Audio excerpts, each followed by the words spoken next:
à l'intérieur du comité.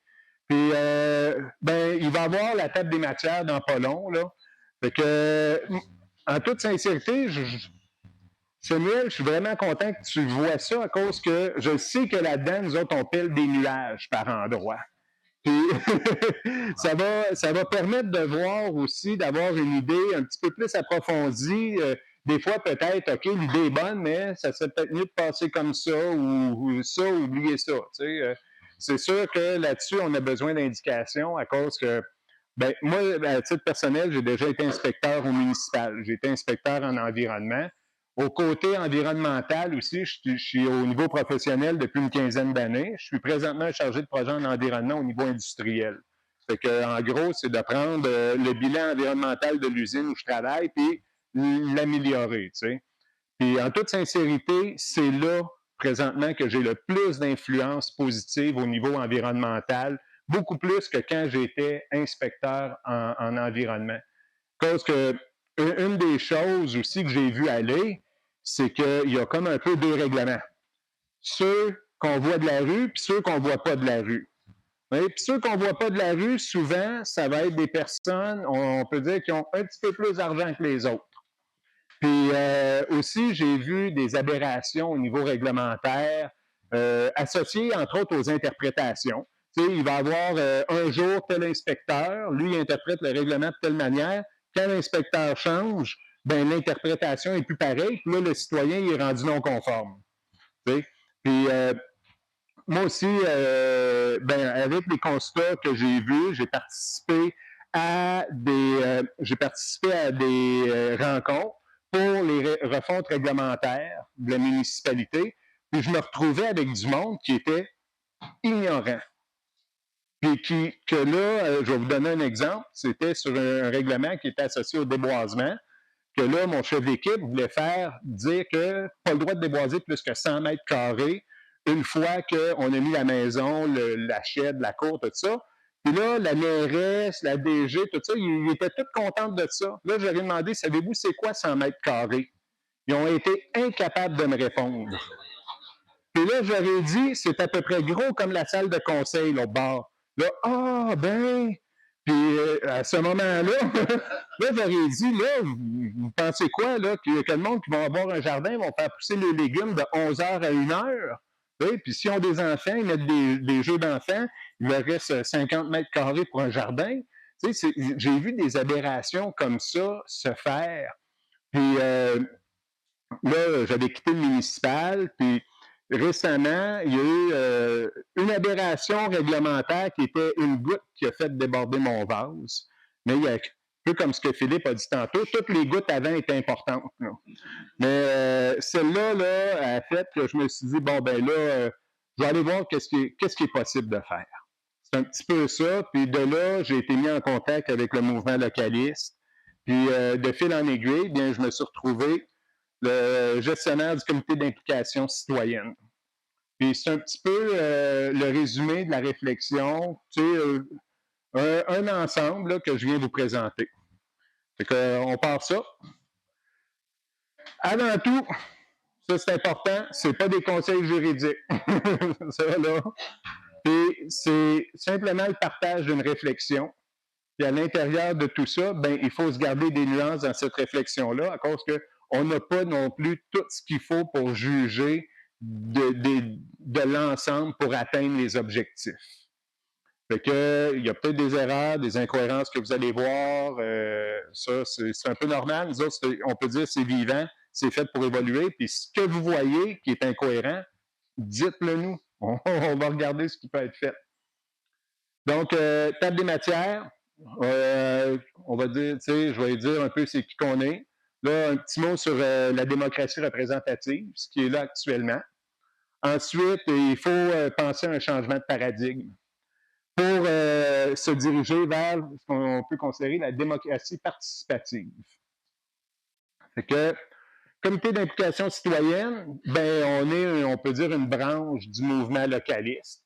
Puis, en voyant un peu le déficit démocratique à l'intérieur des municipalités, puis la relation entre l'appareil municipal et le citoyen, ben, on s'est dit, ben, il y a un déficit à quelque part, puis on va essayer de réfléchir à comment régler cette situation-là.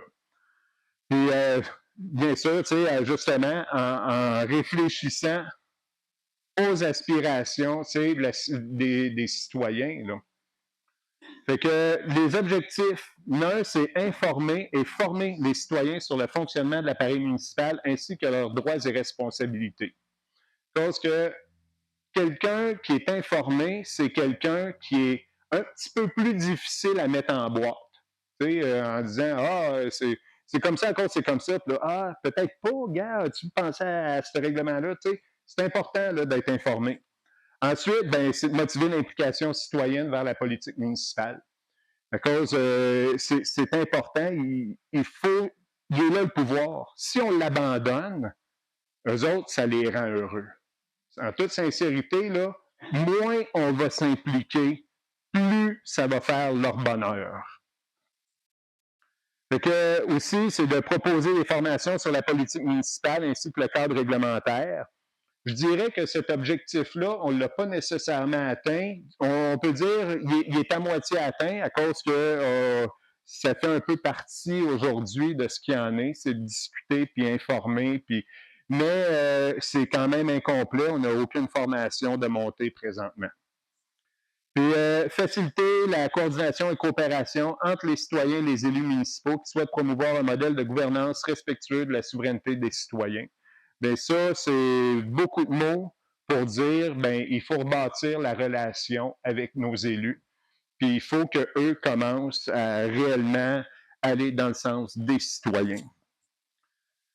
Le mouvement localiste du Québec, c'est non partisan. On n'est pas là pour former un parti politique. On est là, dans le fond, pour aider les citoyens qui, eux, veulent s'investir, aller rentrer, on peut dire, dans l'appareil pour donner des trucs. On a, en gros, une banque d'idées. Puis c'est à partir de cette banque d'idées-là qui a sorti, bien, ceux qui veulent aller dans l'appareil municipal, bien, pigez là-dedans. Mettez-le à votre saveur. Inspirez-vous de ce qui est là. Puis les chiffres, on peut dire, qui vont sortir là-dedans, c'est des chiffres qui sont subjectifs. C'est des chiffres qu'on a dit, ça a une valeur raisonnable. Mais si pour vous autres, cette valeur-là est inadéquate, vous voulez mettons, un délai plus important ou moins important, vous le mettez à votre saveur. C'est tout simple que ça. C'est juste, on peut dire, une banque d'idées que vous reprenez puis que vous intégrez. Fait que là, démocratie participative, là, au municipal, là, à cause qu'il y a plusieurs niveaux, Fait que là, j'ai ramassé ça dans Wikipédia, en gros. Un système politique dans lequel on reconnaît à une assemblée restreinte le droit de représenter une communauté et de prendre les décisions la concernant. Fait que, tu sais, juste ça, moi, je pense qu'il y a des choses qui titillent un petit peu tout le monde, c'est que prendre des décisions qui concernent la communauté. Puis on reconnaît le pouvoir à une assemblée à ce moment-là. Fait que c'est vraiment, on délègue notre pouvoir. Comme dit Étienne Chouard, élire vous allez avoir des petites saveurs d'Étienne Chouard là-dedans, dans la présentation. Puis là, ici, c'était comme le deuxième paragraphe. Dans ce type de régime, la volonté des citoyens s'exprime à travers les représentants. Je ne sais pas si vous autres, vous sentez que la volonté des citoyens est exprimée à travers les représentants. Oui. Fait que ça là, on peut dire, si ça en tenait vraiment à la définition qui est là, à la limite, je pense que les assemblées comme ici, ils seraient moins populaires. Mais étant donné que ce n'est pas le cas, c'est pour ça qu'on a autant de gens. Oui. Fait que, en gros, on le sait, système actuel, un vote aux 4 ans, puis c'est ce qu'ils appellent la démocratie en général. Puis après, ils disent, allez voir les assemblées. En gros, on est d'une basse-cour. Puis on peut toujours s'ostiner, c'est où qu'on met des perchoirs. Mais c'est ça qui se passe. Là, après, il y a eu la loi québécoise sur le développement durable, chapitre 2, article G. Il glisse un mot sur la subsidiarité. Puis, tu sais, ça reste que c'est quand même dans la loi québécoise sur le développement durable, là, ce principe indique qu'une répartition adéquate des lieux de décision doit être recherchée en ayant le souci de les rapprocher le plus possible des citoyens et des communautés concernées. On ne peut pas être en désaccord, mais y a-t-il une seule personne ici qui voit que les décisions se rapprochent du citoyen? En tout cas, mon impression personnelle, c'est que ça va tout le temps en s'éloignant. Fait que là, ensuite, bon, la loi rappelle que les citoyens ne doivent pas être de simples récepteurs, oui, puis d'instruction, mais doivent pouvoir participer activement aux décisions les concernant. Nous autres, on a voulu participer tout récemment à la fameuse consultation publique pour le plan d'urbanisme. C'est un cirque, là. C'est vraiment... Et la basse-cour est bien définie. Il donne une coupe de perchoirs, puis il demande, bon, si vous voulez qu'on les pose. C'est à peu près... Ça revient à ça, là. Fait que... Ça, c'est possible. Disons que je ne vais pas... Je m'arrête, on peut dire, à la municipalité où on peut aller. D'où ça vient, ça, je vous laisse décider. Mais ça vient rarement d'une volonté populaire. Puis, notre perception, c'est que la centralisation des décisions auprès des instances supérieures nuit à la qualité de notre démocratie. Fait que, en gros, ça, c'est des constats, puis ces constats-là sont une impression. Okay? C'est que le rôle des élus actuels, ça se limite à la supervision d'une multitude d'autorisations administratives. On est dans un régime de gestion d'autorisation administrative. Puis qu'on gouverne par sous-traitance. Mais la municipalité où je suis sont très bons pour... On se questionne là-dessus, on va demander à un sous-traitant de nous faire un rapport. On va demander, tu sais, puis on ne se le cachera pas, les McKenzie de ce monde, c'est quand même des sous-traitants du gouvernement qui, soit dit en passant, ont un contrat jusqu'en 2100 avec le gouvernement fédéral. Oui. Même si c'est une compagnie criminelle. Donc, c'est qui les vrais dirigeants? Bien, oui, ça ne me dérange pas à cause qu'il y a vraiment des cas là, qui ont dû être payés là, pour leur participation. C'est qui les vrais dirigeants? Fait que c'est ceux d'où émanent les directives à différents niveaux de pouvoir. C'est des niveaux de pouvoir qui sont supérieurs en général à la municipalité. Puis même, on parle d'instances supranationales. Et ces gens-là, là, il y a à peu près personne d'élu. Tu sais, dans toutes ces instances-là, là, en tout cas, c'est pas les élus qui vont à leur rencontre, comme à Davos, ils ont l'air de plus se rendre là pour prendre des instructions. Mais ça, encore une fois, c'est qu'est-ce qu'il y en est vraiment, c'est une impression. Fait que c'est souvent composé de groupes d'intérêt ou de personnes qui sont non élues. Et ils ont un manque de connaissances et de connexion avec les communautés locales. Tu sais, c'est quand tu penses au niveau mondial, le petit village du sud du Québec, tu t'en balances un petit peu. Fait que c'est pour ça, c'est des gens qui sont déconnectés. Puis, donc, un constat préoccupant, c'est qu'il y a un déficit démocratique à plusieurs niveaux gouvernementaux, mais tout ça, c'est légal. Par contre, la légitimité peut être questionnable. Donc, il faut se diriger vers un changement de paradigme.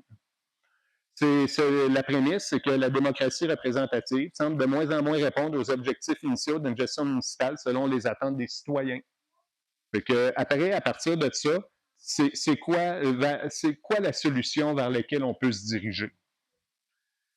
Bon, le citoyen, il doit demeurer au cœur d'un système démocratique. Si on parle de démocratie, le pouvoir au peuple, ben, je pense que ce serait logique qu'on revienne à la base du mot de démocratie, là, t'sais. Fait que le citoyen, il faut qu'il reste au cœur de ça. Les élus municipaux, en raison de leur proximité à la population, ils ont un rôle essentiel. C'est un incontournable. Donc, la démocratie participative, c'est c'est aussi qualifié de démocratie directe. Puis ça se distingue du fait que c'est les décisions qui sont prises à quelque part par le citoyen ou au minimum que leurs élus prennent des décisions en fonction vraiment de ceux qui sont administrés. En gros, on deviendra un peu des poules en liberté. Fait que là, ah, et ils vont pas mal se percher dans l'arbre qui est là. Ouais. Ouais. Fait que, puis à travers ça, dans une démocratie participative, ben, le citoyen, il a des rôles et responsabilités. On ne peut pas juste décider que, démocratie participative, non, ça vient, c'est comme un peu ce que Spider-Man avait dit, là, l'homme araignée, là, avec des grands pouvoirs, vient.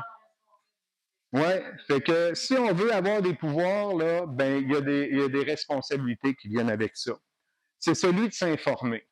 Dès le départ, là, s'informer, c'est la base, c'est ce qui est accessible à tous.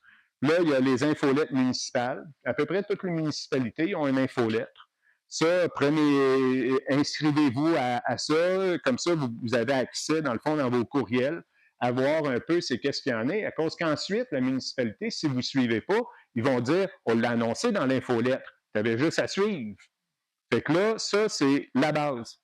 Là, les rencontres du conseil de ville, déjà, ça, c'est une étape de plus qui est quand même intéressante à voir pour le fonctionnement. Puis aussi, juste la présence qui est là vient, à quelque part, peut-être mettre un petit peu mal à l'aise des conseillers qui prendraient des décisions qui ne vont pas dans le sens de la population.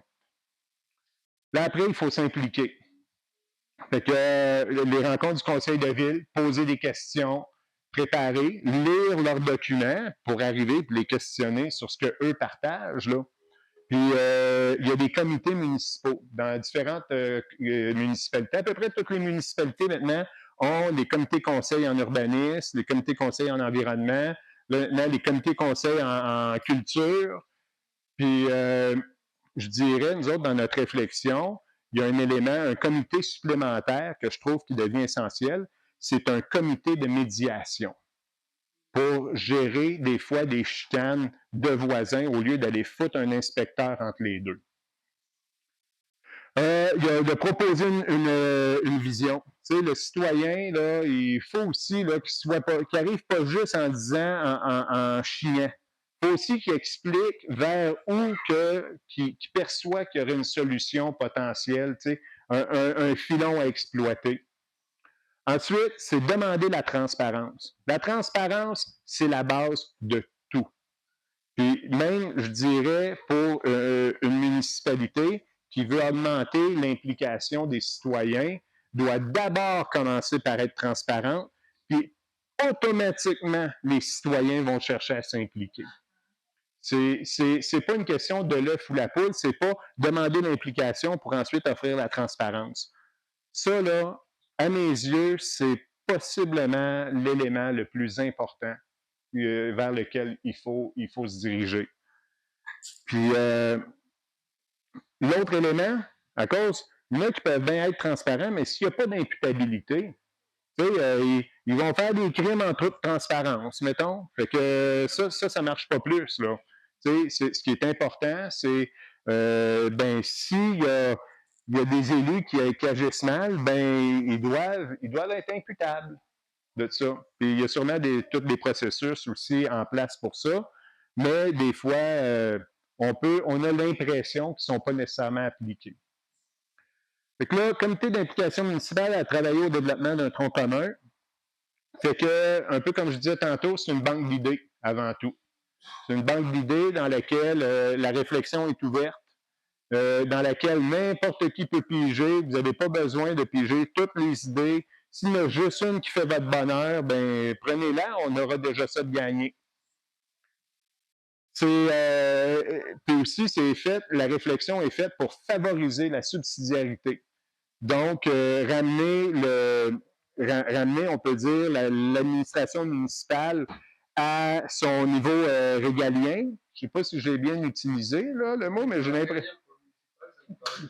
Ben, il y a quand même des grandes, tu sais, la ville a ses éléments, son carré de sable dans lequel elle doit jouer. Ben, il ne faut pas qu'elle essaye d'aller chercher dans le carré de sable des citoyens un petit peu trop. Hein? Là, après, la réflexion aussi était faite, comment faire pour favoriser l'implication citoyenne? Puis, c'est cibler la transparence aussi de l'appareil municipal. Fait que je commence par la transparence, qui est une transparence budgétaire, de la comptabilité. On paye, c'est nos taxes municipales là, qui payent les fonctionnaires, qui payent les contrats que la ville va donner à un sous-traitant, puis tout ça. Ben, c'est important qu'on sache c'est où qu'elle va notre pièce. Quand on va le savoir, ben là, de cette manière-là, ben, si toutes les villes commencent à être transparentes, ben là, on va pouvoir se poser la question pourquoi que lui, son déneigement, il coûte 50 moins cher que le nôtre. T'sais? Puis aussi, à quelque part, il y a aussi une transparence dans les contrats qui vont être offerts vers les sous-traitants. Les sous-traitants qui veulent appliquer à la municipalité qui applique cette transparence-là, ben, ils vont savoir que leur contrat va être mis public. Comme ça, ils ne peuvent pas mettre des clauses de confidentialité. En tout cas, au moins, ça vient limiter la possibilité de mettre des clauses de confidentialité sur des éléments un peu inutiles. T'sais, juste confidentiel pour être confidentiel à cause qu'on... Fait que je pense quand même qu'il y a moyen d'aller chercher plus de transparence, surtout à ce niveau-là. Mais entre autres, ici, il y a une ville, une municipalité qui a... Plusieurs municipalités qui ont un manque de transparence sur le budget. Là, cesser les rencontres à huis clos. Puis moi, c'est sûr, à travers ça, je vais vous parler aussi, je vais mettre en parallèle avec mon expérience au niveau municipal, que ce que j'ai vu, c'est que les gens se rencontrent dans la petite pièce derrière le conseil, la salle du conseil, ça discute, il y a quand même des discussions qui se font là, pas nécessairement avec les intervenants les mieux outillés pour comprendre ça. Puis il y a des décisions qui se font prendre, qui se font ensuite recommander au conseil de ville. Le conseil prend ça. Bon, ben, tel comité a recommandé ça. Fait qu'eux autres, après, souvent, ils vont voter en faveur, étant donné que le comité d'urbanisme ou d'environnement a recommandé d'aller de l'avant avec un projet. Juste en exemple.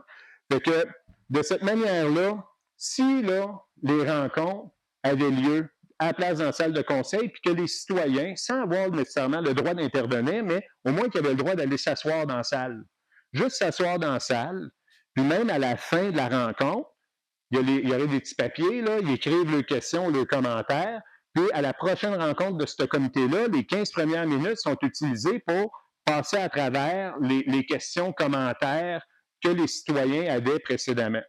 Puis aussi, c'est que les personnes qui sont sur les comités, c'est pas nécessairement les meilleures personnes, les plus connaissantes dans le domaine, à cause peut-être que ces personnes-là n'ont pas nécessairement le temps d'y être. Puis aussi, c'est pas non plus les meilleurs de mon point de vue que je veux là. Je vais vous expliquer pourquoi. À cause que je fais affaire, je regarde l'intelligence collective, à cause des fois, c'est des gens qui ne sont pas dans le domaine, qui vont amener un élément clé qui va faire changer la réflexion. T'sais? Puis c'est ça. Puis par contre, ceux qui sont intéressés, eux peuvent s'asseoir dans la salle, qui vont passer leurs commentaires, ou, quand je parle de transparence, c'est aussi de ramener ces rencontres-là non seulement accessibles pour les gens qui veulent s'asseoir, mais également accessibles sur Internet. Fait que là, les gens peuvent aller réécouter, mettre le commentaire, puis transférer ça à la ville. Fait que là, c'est vraiment faire affaire à l'intelligence collective, puis là, c'est plus décidé par un petit groupe à huis clos. Tous les citoyens auraient le mot à dire. Partager les discussions faites à la MRC. À cause que c'est comme un peu les maires qui se dirigent à la MRC, l'impression est qu'ils vont là pour aller chercher des directives, pour ensuite se retourner vers les citoyens, vers l'appareil municipal, puis dire, ben là, la MRC a dit ça, voici ce qu'il y en est. Puis les gens, ils se sentent tellement comme bousculés là-dedans, c'est pas étonnant que les gens sont frustrés, puis ils sont frustrés mais après le maire. Après le maire qui, lui, se retrouve pieds et poings liés avec ce que la MRC vient de lui dire, là, tu vas aller faire appliquer ça, là. Fait que, au moins, ça serait de canaliser, on peut dire, la frustration des citoyens vers les bonnes personnes. C'est le MRC, c'est le ministère, ben chialez pas après votre conseil de ville, ils ne peuvent rien faire. Ramenez ça, là, ramenez le focus vers, on peut dire, vers la bonne place. Là, transparence de la priorisation des éléments entrés dans l'échéancier municipal. Ça n'est un petit peu plus complexe. C'est qu'à l'intérieur d'un plan d'action, ben, il y a des espaces qui sont limités. Parce que là, tous les citoyens ici, là, tout le monde ici a ses priorités à mettre de l'avant à l'intérieur de sa municipalité. Mais ça ne veut pas dire que on peut toutes les faire. Mettons qu'il y en a une qui est particulièrement populaire, qu'on rentre dans l'échéancier de projet de la ville, bien, si lui vient prendre, on peut dire, 5 espaces sur les 10 disponibles, bien, il reste juste 5 espaces pour rentrer tous les autres projets. Puis c'est seulement quand ce gros projet-là va tomber qu'on va pouvoir rentrer un autre projet. Sinon, le monde va dire, bien, il ne bouge pas là-dessus. Oui, mais vous allez savoir pourquoi ça n'avance pas. À cause qu'on a juste un temps limité pour ça, puis tant aussi longtemps que ce temps-là, il n'est pas libéré, bien, on ne peut pas commencer à rentrer d'autres projets par-dessus. Fait que là, ça c'est aussi majeur pour la compréhension du citoyen. Puis ensuite, c'est favoriser l'utilisation d'une plateforme de partage d'informations, d'idées et de projets.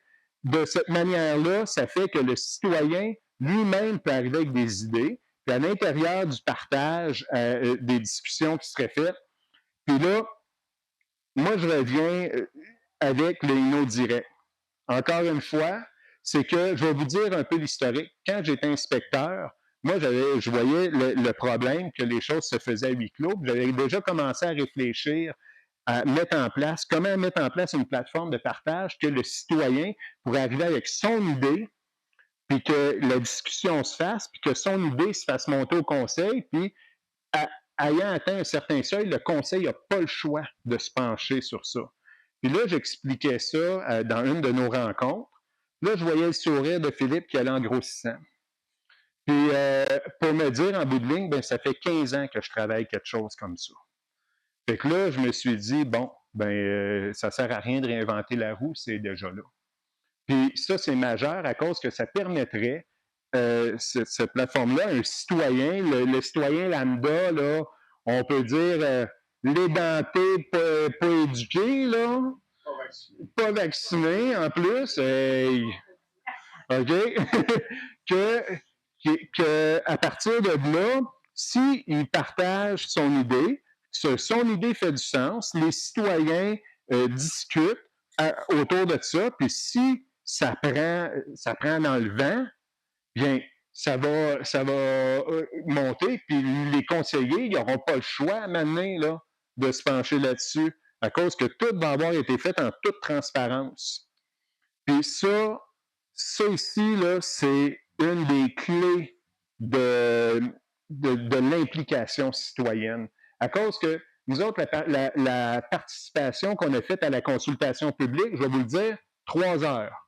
On arrive là, 1 heure pour se faire dire à quoi le portrait de notre municipalité, 1 heure pour qu'à l'intérieur de notre table de discussion, on était 12, qu'on travaille 4 sujets différents, fait que 15 minutes divisé par 12 personnes qui parlent, puis après, la dernière heure pour se faire donner les résumés des sous-traitants. Puis après, eux autres, ils partent avec ça, puis ils nous reviennent avec un rapport avec tous les règlements, puis qui va nous affecter pour les 10-15 prochaines années. Fait que ça, c'est ce qui appelle actuellement la démocratie, puis les consultations publiques, c'est ça. Fait que je voulais juger du niveau de consultation qui sort de ça. Là, ensuite, puis aussi, il y a beaucoup de gens qui ont des demandes d'accès à l'information. Et si quelqu'un se le demande, c'est probablement que ce n'est pas la seule personne qui se le demande en ville. Fait que ce qui serait important pour un peu percer l'abcès, c'est de mettre en ligne ces demandes-là. Pas nécessairement de dire Madame un tel a demandé ça, mais la demande, c'est ça. Voici la réponse qui en a sorti. Fait que là, puis au début, c'est sûr qu'il y aurait comme un peu une avalanche de demandes. Tout le monde qui avait des demandes depuis longtemps, ben, il les mettrait. Mais plus ça irait, plus le nombre de demandes diminuerait. À cause qu'il y en a qui iraient trouver déjà les réponses dans les demandes précédentes.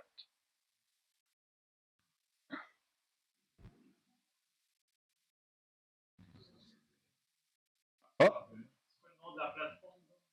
InnoDirect.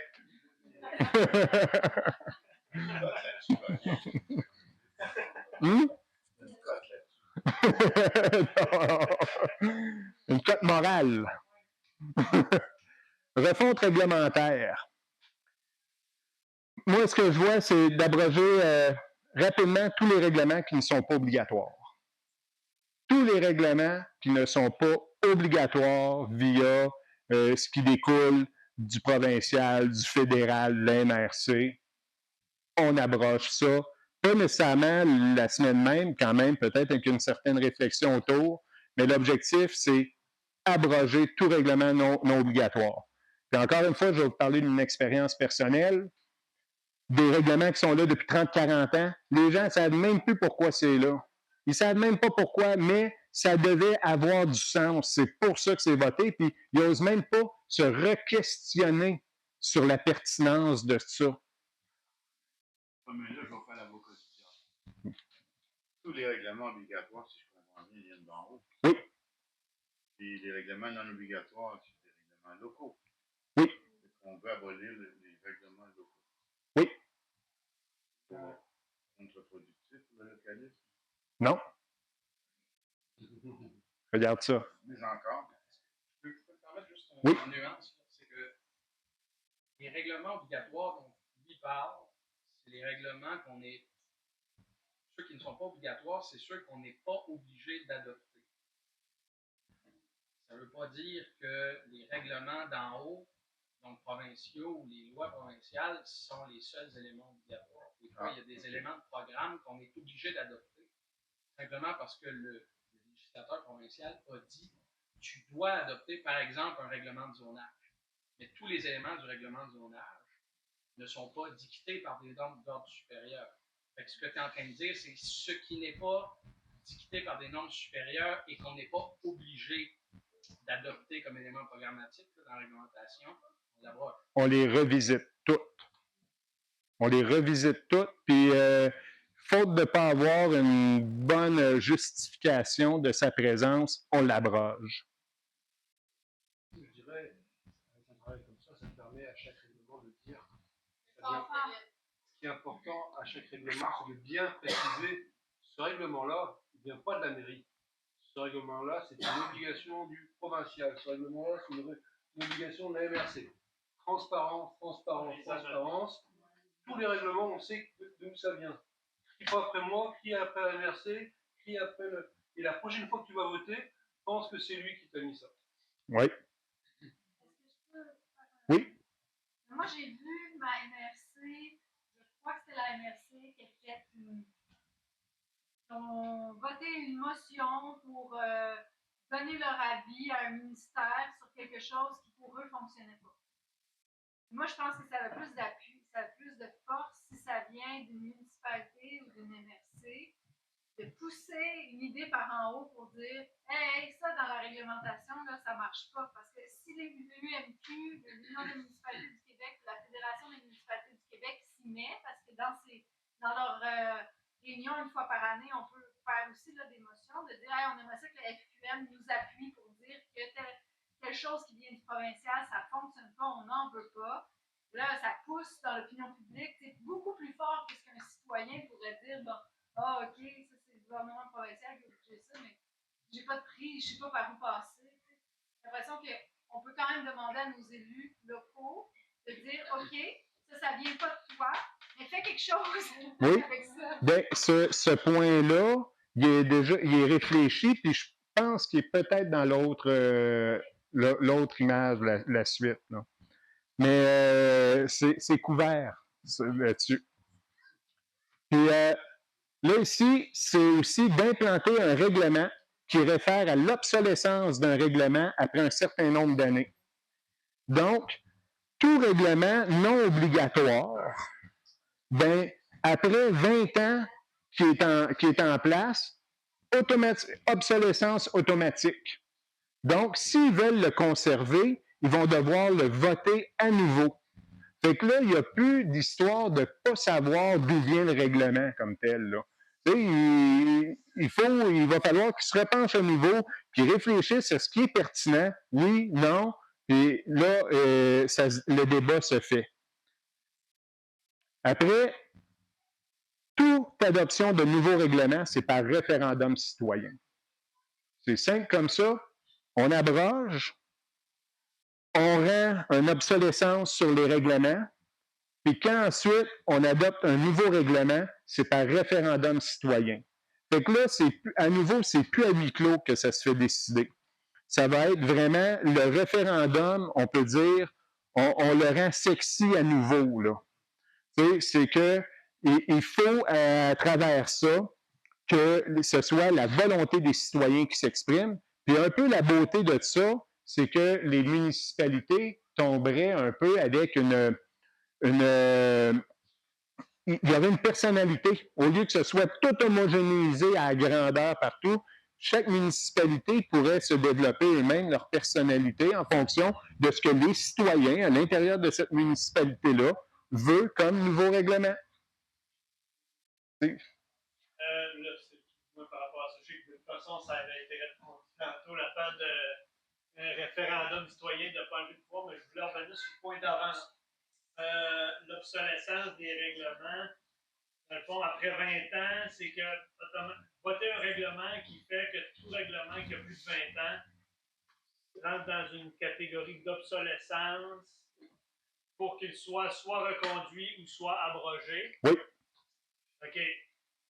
Par contre, ça implique quand même qu'il y a un suivi sur les raisons qui ont amené. Tu sais, je veux dire, des fois, on abroge, puis finalement, pour comprendre sa raison d'être, une fois qu'il est abrogé. Tu sais.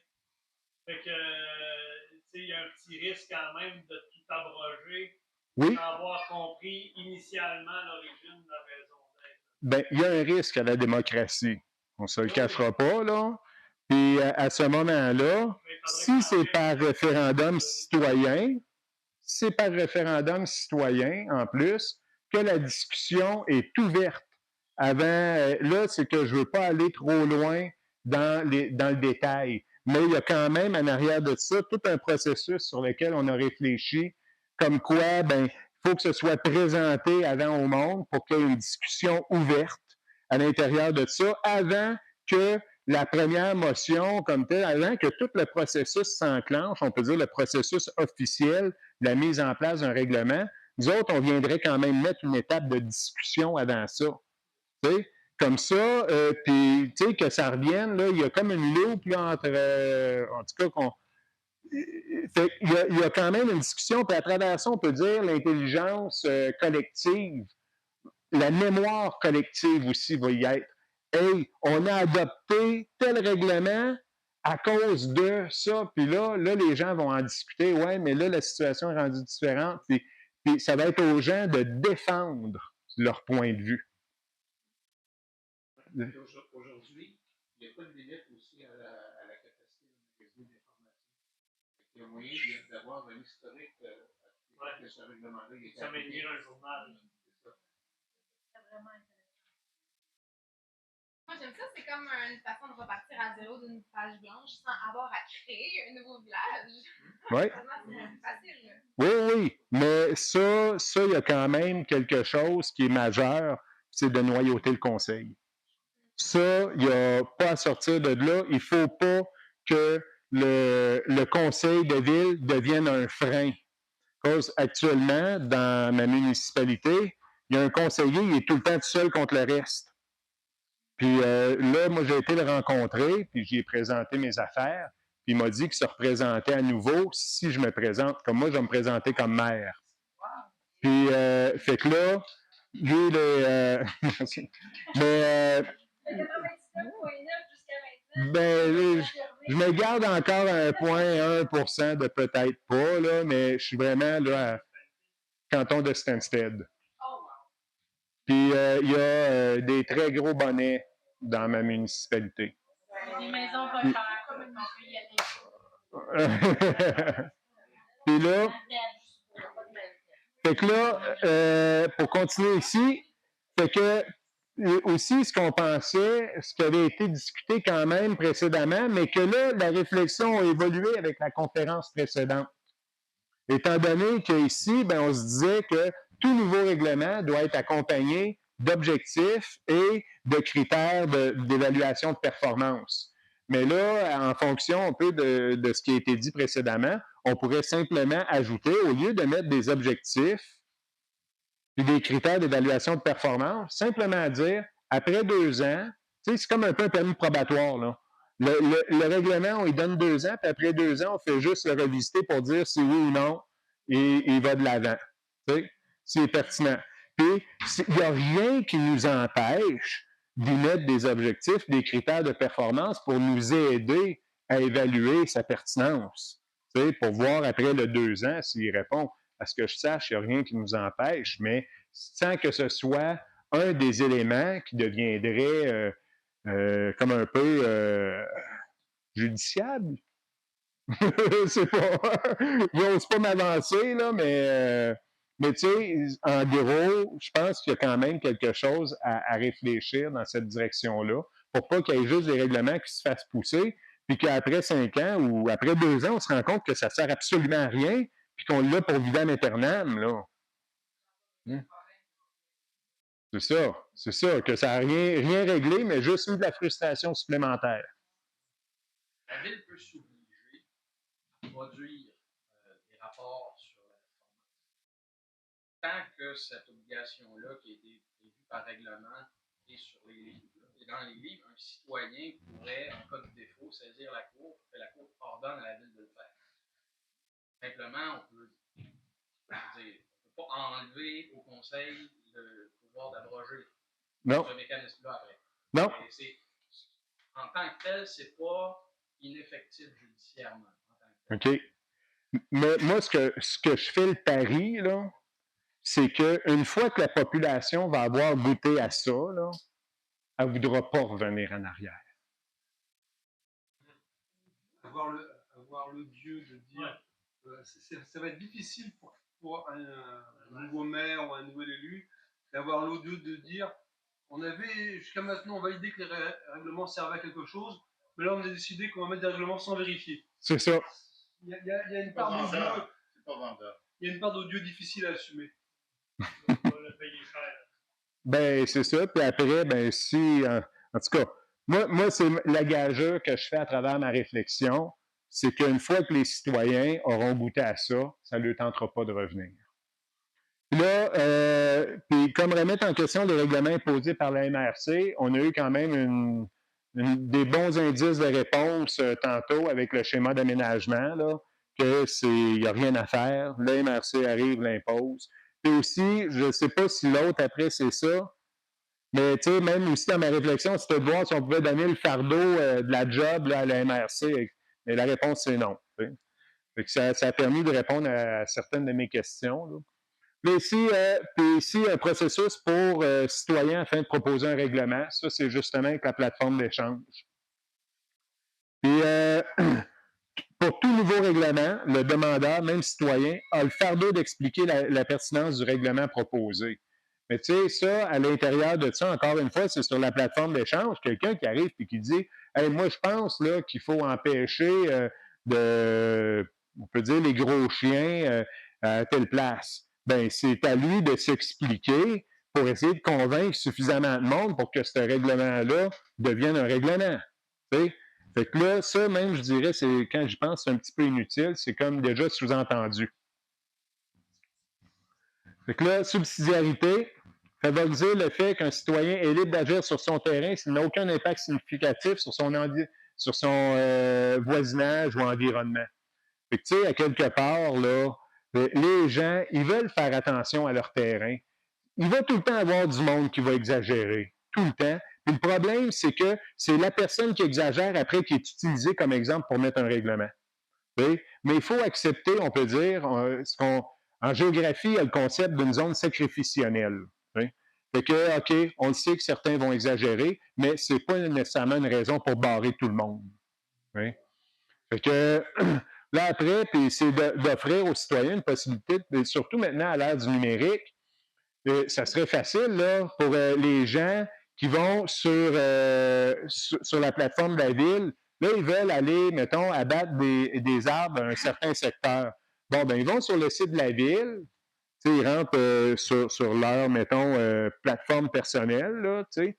Puis là, il indique, ben moi, gars, je ne vais pas remblayer un milieu humide, je ne vais pas faire de coupe d'un milieu humide, tu sais. Et juste cocher les oui, non, là.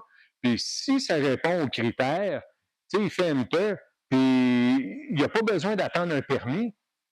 Hein? S'il fait une déclaration de conformité, comme quoi il va respecter tel règlement, moi, en tout cas, je vois ça comme étant une bonne manière, pour diminuer la charge de travail des inspecteurs, qui à ce moment-là, les inspecteurs, au lieu de devenir des inspecteurs, tu sais, comme un gros bras, puis on regarde si vous faites ça, plutôt des accompagnateurs. Tu sais, OK, moi, je veux m'assurer de respecter ça. OK, ben fais ça comme ça, tu sais. Je pense qu'il y a moyen, justement, de changer aussi l'approche des fonctionnaires vers le citoyen. Puis, là, ici, aussi réfléchir à une méthode où des voisins ils peuvent avancer sans que la ville s'en mêle. Tu sais, c'est, encore une fois, il y a des éléments là à regarder. L'autonomie alimentaire. Ça, c'est à mes yeux quelque chose de majeur à cause qu'on a tous besoin de manger. On a tous besoin de manger.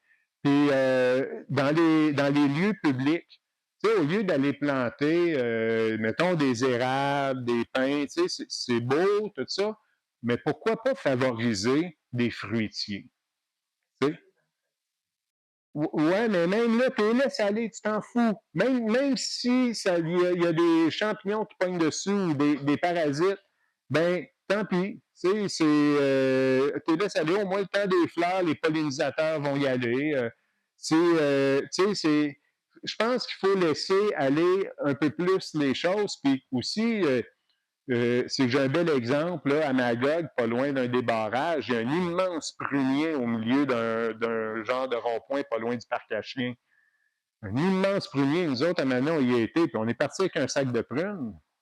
Tu sais, tu sais, sur le bord, mettons, des pistes cyclables, là, et qu'il y ait des cerisiers, des pommiers. Je vais te donner un exemple. Sur la rue des Horaires à Montréal, à un moment donné, moi et mon groupe qui était l'Université de la Terre, on avait planté des érables, on avait mis des fruits qui poussent dans un sol acide pour les érables. Tout le monde pouvait cueillir sur ces grands la rue des Horaires à Montréal. Ça se fait. Il faut le favoriser, Véronique. En France, ça existe déjà, ça s'appelle les archipels nourriciers. Ça a été mis en place dans ce qu'on appelle les corons dans le Nord, c'est-à-dire ces ensembles de maisons toutes identiques qui étaient offertes par les mines aux mineurs. Chaque temps qu'ils travaillaient à la mine, ils avaient le droit d'habiter dans leur maison, donc elles étaient toutes petites, toutes accolées. Et sur tous les terre-pleins, sur tous les endroits communs qui appartiennent à la ville, avant qui appartenaient à la compagnie minière. Ils ont commencé à mettre des arbres parce que c'est des gens qui sont aujourd'hui assez pauvres et qui mangent très mal. Et qui mangent mal à une mauvaise santé. Et une mauvaise santé coûte cher, etc. Ouais. Donc, ils ont commencé à faire ça. Et du coup, les citoyens ont commencé à proposer le tout petit carré qui est devant chez eux en disant moi j'ai du mal à l'entretenir, si vous voulez bien passer la tondeuse, si la commune veut bien passer la tondeuse, planter des légumes, planter un arbre. Et donc maintenant il y a sur ce qui avant étaient des simples pelouses où il y avait 3 fleurs, enfin c'est pas super. Et maintenant c'est rempli de légumes et de fruitiers. Les gens sont invités à participer à l'entretien. Et quand il y a les récoltes, c'est partagé avec tous les gens de la rue. C'est un super exemple. C'est un super exemple. Ils sont en train de le reproduire à Bordeaux. OK. Ce qui existe au Québec, c'est les incroyables comestibles. Ils sont peut-être moins structurés, mais... Comme au cœur de Rivière-du-Loup. Ouais. Au cœur de Rivière-du-Loup, c'est super beau, là. Toutes les jardinières partout, là, c'est les fines herbes, les tomates, tout ça. tu te promènes au centre-ville, puis c'est rempli de ça.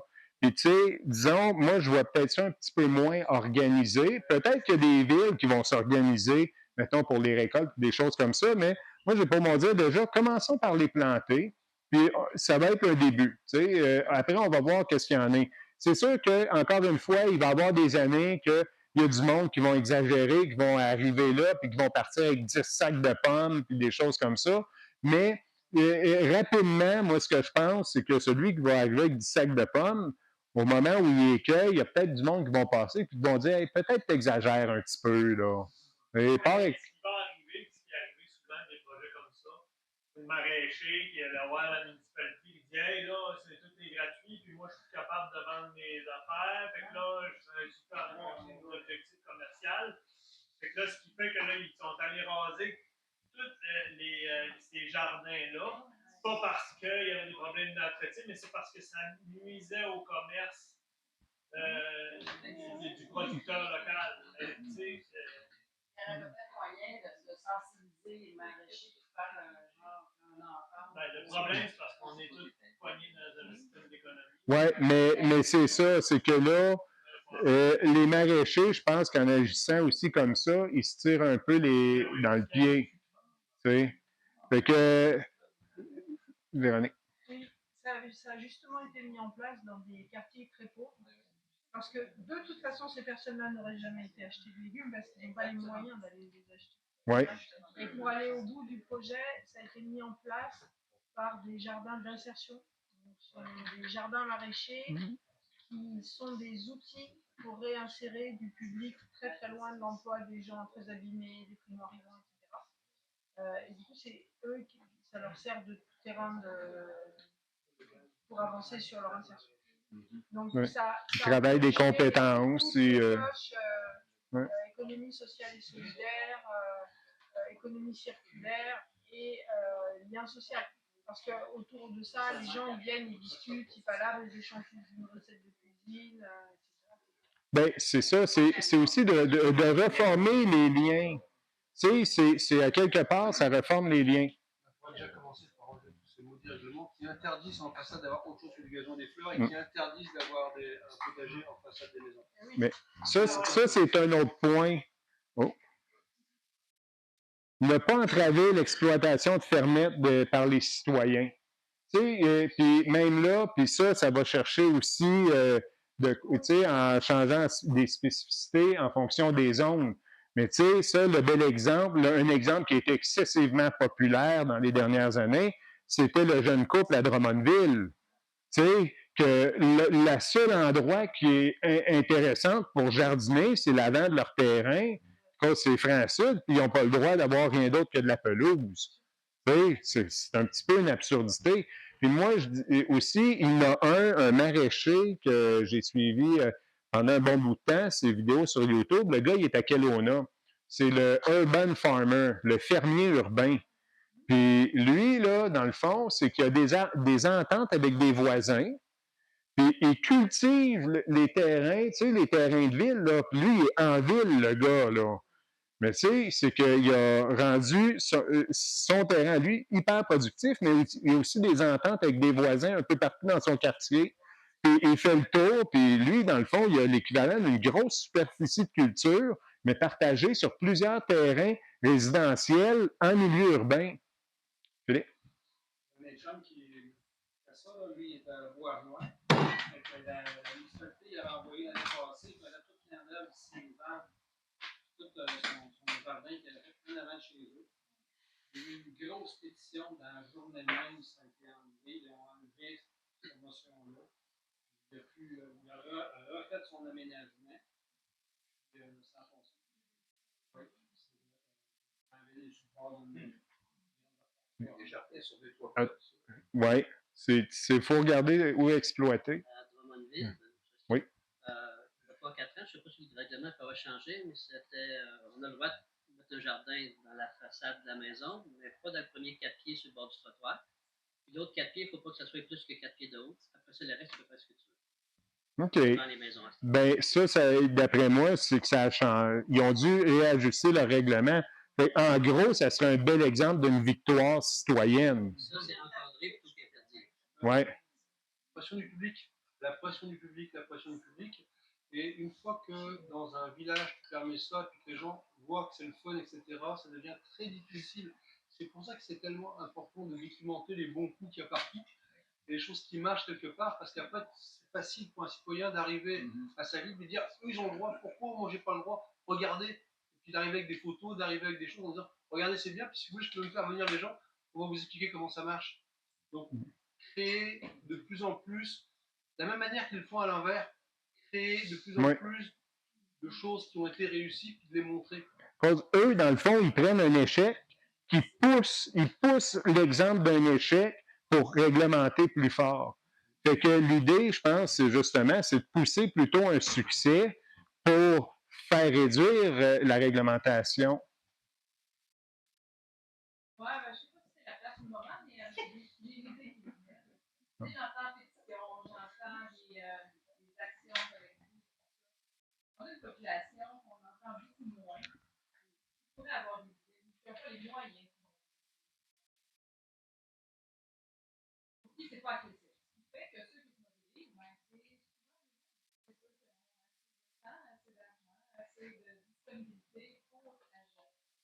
On peut penser dans un mécanisme qui va favoriser l'accès à des leviers d'influence, à des personnes qui accèdent à un plus Ben, la fameuse plateforme d'échange, c'est à ce moment-là que ça devient un levier d'influence. Puis tu sais, si je reviens à l'exemple de la fameuse consultation, de la dite consultation publique qu'on a participé à notre municipalité, qu'on se fait rencontrer 3 heures. T'sais, tandis que là, avec une plateforme d'échange comme ça, il est 2 heures du matin, il y a de quoi qui te tourmente dans la tête, tu as une idée, paf, tu t'en vas là, tu rentres ton commentaire. Fait que c'est disponible 7 jours sur 7, 24 heures sur 24. Puis également, à la suite de ça, il y a quand même un résumé de la discussion de ce qui en était les grands points qui ont sorti, qui est fait.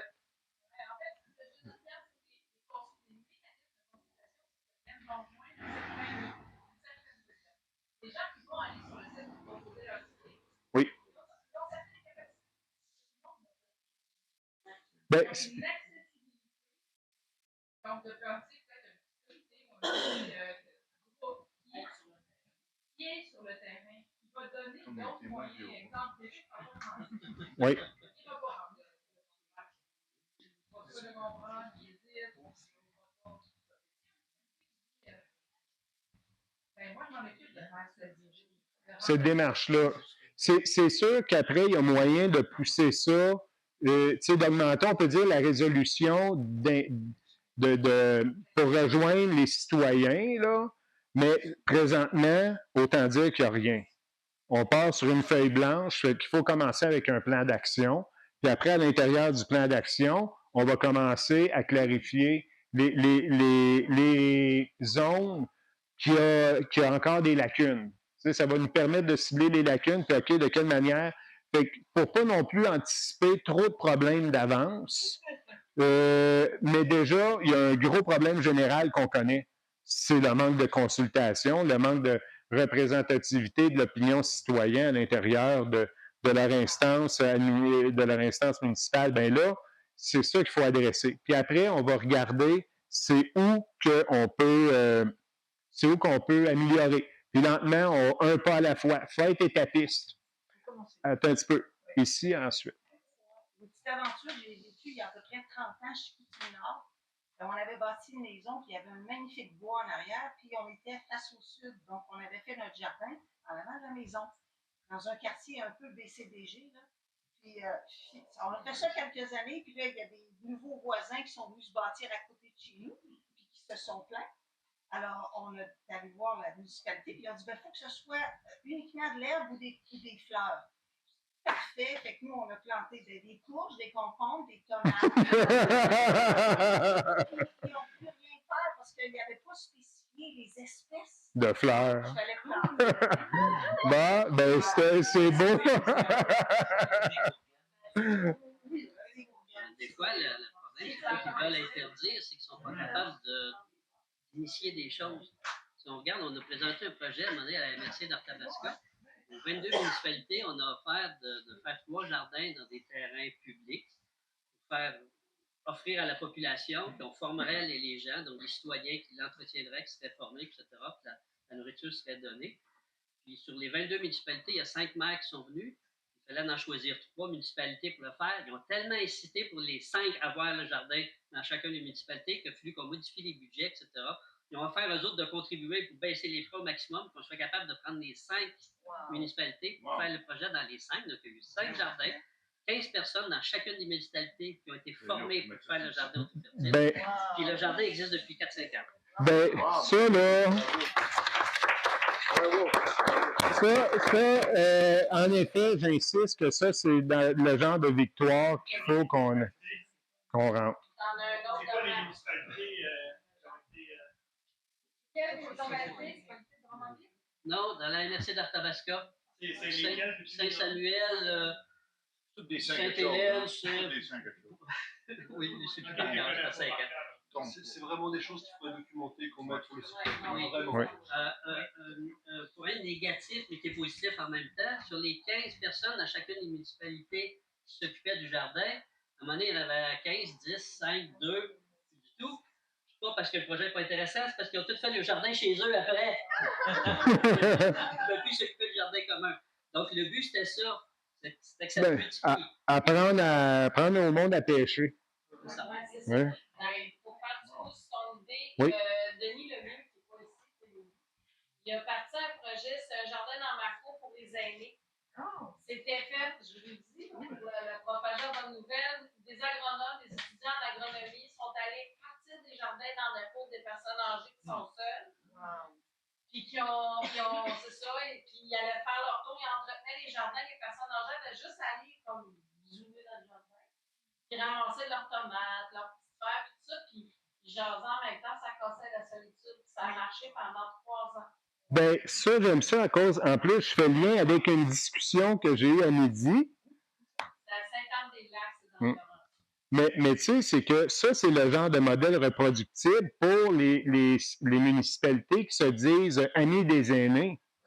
Tu sais, quand on parlait, là, que, comme dans tes rencontres, que c'était beaucoup de paroles sans action, ça, c'est un superbe exemple d'action à implanter, puis qui vient chercher aussi l'autonomie alimentaire. Puis pas rien que ça, aussi le contact avec la terre, là. Tu sais, c'est bon, là, pour maintenir un équilibre psychologique dans tout ça, là. Ouais. Fait que briser la solitude à travers tout ça, c'est un superbe exemple. On a des Là. success stories à mettre sur le site. Ben, mais une chance qu'on les enregistre à cause que prendre des notes, là, ça serait On doit demander aux gens, comme des précisions. demandait, de faire un petit peu, de répondre à la bonne parole, comme les témoins de Jéhovah. Nous, ça serait les témoins du monde localisme. Pas sûr que je me promène d'une porte à l'autre, là. Sauf pendant ma campagne. Le- Quelque chose qui est Ah oui, positif, parce Oui. qu'on ne peut pas toujours te dire tout ce qui ne fonctionne pas, parce que ça fatigue tout le monde. Oh, oui. Voilà, Ah oui. c'est franche d'aller dire Ça marche. ça marche. Ça marche. Ça, tu peux le reproduire. On a déjà essayé, ça marche. Et aussi, les endroits, Si ça ne marche pas, ben, les échecs sont importants également pour savoir qu'est-ce qui a mené à l'échec. Il ne faut pas juste donner l'échec en disant ça ne marche pas. Non, non, il faut dire, regardez, ça, là, ça n'a pas marché à cause que, mettons, cette étape-là a été brûlée. Fait que la personne qui veut reprendre un peu ce projet-là, ben, elle s'arrange pour ne pas la brûler, l'étape. Hein? le chiffre magique, c'est 3. 3 fois. 3 prises, t'es mort. Ben, 3 prises, la 4e fois que tu fais une maison est presque à ton goût. Bon. Je vais continuer ici. Un élément aussi pour favoriser l'autonomie alimentaire, qui est quand même de favoriser les pollinisateurs sur le terrain. Et là, dans les dernières années, ça c'est quand même un bon coup de ma municipalité, il faut que je leur donne ça. Ils n'ont pas coupé là, pendant que toutes les barres de rue, là, pendant que toutes les pissenlits, toutes les fleurs. Fait que, ils ont laissé le temps des fleurs passer avant de faire une coupe, puis là, ils sont tous en train de laisser ça aller. Fait que même s'ils font une coupe peut-être dans l'année, ça me semble peut-être une deuxième, mais déjà là, au moins, prenez la quantité de kilomètres de route qui est dans votre municipalité, puis multipliez ça par à peu près 3 mètres de chaque bord. Et on finit par calculer ça en kilomètres carrés de secteur avec des fleurs. Tu sais? Fait que, donc, c'est ça. Puis aussi, ben là, après, reste à voir sur la réglementation entourant les, tu sais, comme les néonicotinoïdes, tout ça. Est-ce qu'on peut aller de façon plus sévère? Il semblerait que non. Oui, à cause que la municipalité où je suis, quand je m'étais informé sur ce qu'il en était, et c'était juste quelque chose de très, très vague, que n'importe qui pouvait faire à peu près n'importe quoi, à cause que le règlement il était tellement vague qu'il valait absolument rien. Je ne sais pas si, là, c'est pas ma compétence, mais par rapport aux pollinisateurs, c'est bien d'avoir ces espaces de fleurs-là. Nuit aux pollinisateurs, c'est des cochonneries qu'ils mettent dans les champs. Je ne sais pas à quel pouvoir que les municipalités pourraient avoir sur les produits qui sont mis dans les champs. Ben, ça, je vais aller. Disons, je fais le lien avec l'intervention de Fanny de tantôt. Et c'est un élément que, disons, on tente, disons, il y a une réflexion qui vient entourant ça, à cause que ça, c'est le MAPAC. Tu sais, c'est au-dessus de nous autres, c'est au-dessus de la municipalité. Okay. Une moitié de réponse, là. Moi, j'ai une amie qui travaillait au MAPAC. Moi, je l'appelais Maton. OK. Elle vient de prendre sa retraite. Elle est devenue conseillère. Elle est surtout en production animale, mais sa petite spécialité, c'est les champs. Et puis, elle s'est donnée comme mission d'aider les gens à connaître c'est quoi revitaliser un champ pour avoir des plantes miellifères ou c'est quoi le glyphosate, est-ce que ça peut être utile, oui, non. Elle va parler de l'asclépiade. Les gens veulent avoir des papillons, ils plantent de l'asclépiade n'importe où, puis ça contamine les champs. Ça devrait être en bordure d'érablière, l'asclépiade, jamais dans les champs. Fait que, c'est une personne à inviter pour avoir des réponses au niveau de l'agriculture. Ben. France Bélanger. Elle a fait des affaires sur YouTube. OK. Mais elle des résultats pour les abeilles aussi. Ah, ben, elle, c'est ça, les abeilles. Oui, chez nous, elle est ben, elle a sa propre ferme, hein, fait qu'en plus, elle l'applique. Bon. Chez nous, depuis 2 ans, là, je me promène, puis je regarde des fleurs le long je vois aucune abeille. Il y a des fleurs le long de la route, puis il n'y a aucune abeille. Il y a quelques tombes, des fausses tombes, oui. mais je ne vois pas d'abeille. Puis on est entouré de champs de cultivateurs. Je ne sais pas s'il y a un lien, mais il n'y a aucune abeille. Les oiseaux, c'est quelques-uns. C'est pas des 5G qui. Oui, mais c'est pas juste ça, c'est parce que les plantes ne sont pas les bonnes. Mets de la mélisse, tu vas avoir des abeilles. Il y a les chemtrails, puis il y a tout le son dans plus. Ça, c'est au-dessus du municipal pour l'instant. Revenons ici, ouais. Fait que, là, à l'intérieur de ça, je vais revenir un peu avec ton intervention tantôt de Fanny, puis celle que Steve vient de faire. Puis, il y a une réhabilitation. Il faut qu'on travaille à la réhabilitation des référendums citoyens. Ça, c'est une des clés pour reprendre notre pouvoir, puis pour avoir aussi des municipalités qui vont refléter les aspirations des gens de la municipalité. Puis donc, ce qui est important, c'est qu'aucun référendum citoyen peut outrepasser les droits fondamentaux des personnes. le corps est inviolable. C'est simple comme ça en partant. Fait que c'est pas un référendum citoyen qui va faire en sorte que, en exemple, qui va obliger quelqu'un à prendre une injection. Mettons. Fait que là, puis voir pour généraliser aussi la pratique. Généraliser la pratique des référendums citoyens. Tu sais, pour tout ce qui est basique, tu sais, un peu comme pour les poubelles, un vendredi ou un samedi, tu sais, c'est des affaires qu'on n'a pas besoin de passer en référendum citoyen. Mais par contre, quand il y a des règlements, des nouveaux règlements, ben ça va impacter tout le monde. Fait que demandons aux citoyens qu'est-ce qu'ils en pensent, au lieu de juste l'ajouter, tu es une petite clique, que tu es dans ta bulle, que peut-être que tu vas forcer plus à cause que ça t'a affecté toi personnellement chez vous ou que ça va affecter quelqu'un de ta famille, fait que tu vas pousser plus de ton bord. Non. Ramenons tout le monde sur un pied d'égalité, puis on va voir après, à partir de là, bon, c'est quoi les règlements qui se font accepter à travers ça. Fait que peut-être qu'à ce moment-là aussi, les conseillers vont tomber moins gourmands. Mais moins gourmands à tout le temps vouloir ajouter, tu sais. Gars, réfléchissez donc un peu, là. De toute façon, s'ils font juste ajouter pour ça, ben ils vont se faire planter dans les commentaires de la plateforme de partage. Fait que là, c'est ça. Tout nouveau règlement devant des référendums citoyens. Puis, tu sais, c'est facile, là. Mettons, on a un référendum citoyen, pas besoin de faire un règlement, un référendum. Non. Un référendum là, qui va passer, tac, tac, tac, tac, tac, un règlement. Tu fais oui, non, oui, non. Hein? Puis après, c'est ça, c'est facile à rentrer dans une table Excel. Tu regardes ce qu'il y en a, puis tu acceptes. Les règlements qu'ils ont passés au référendum, ils l'ont passé, là. Puis c'est ça aussi, il faut considérer que ça ne va pas nécessairement tout le temps être en notre faveur, mais c'est d'où l'importance de l'implication du débat.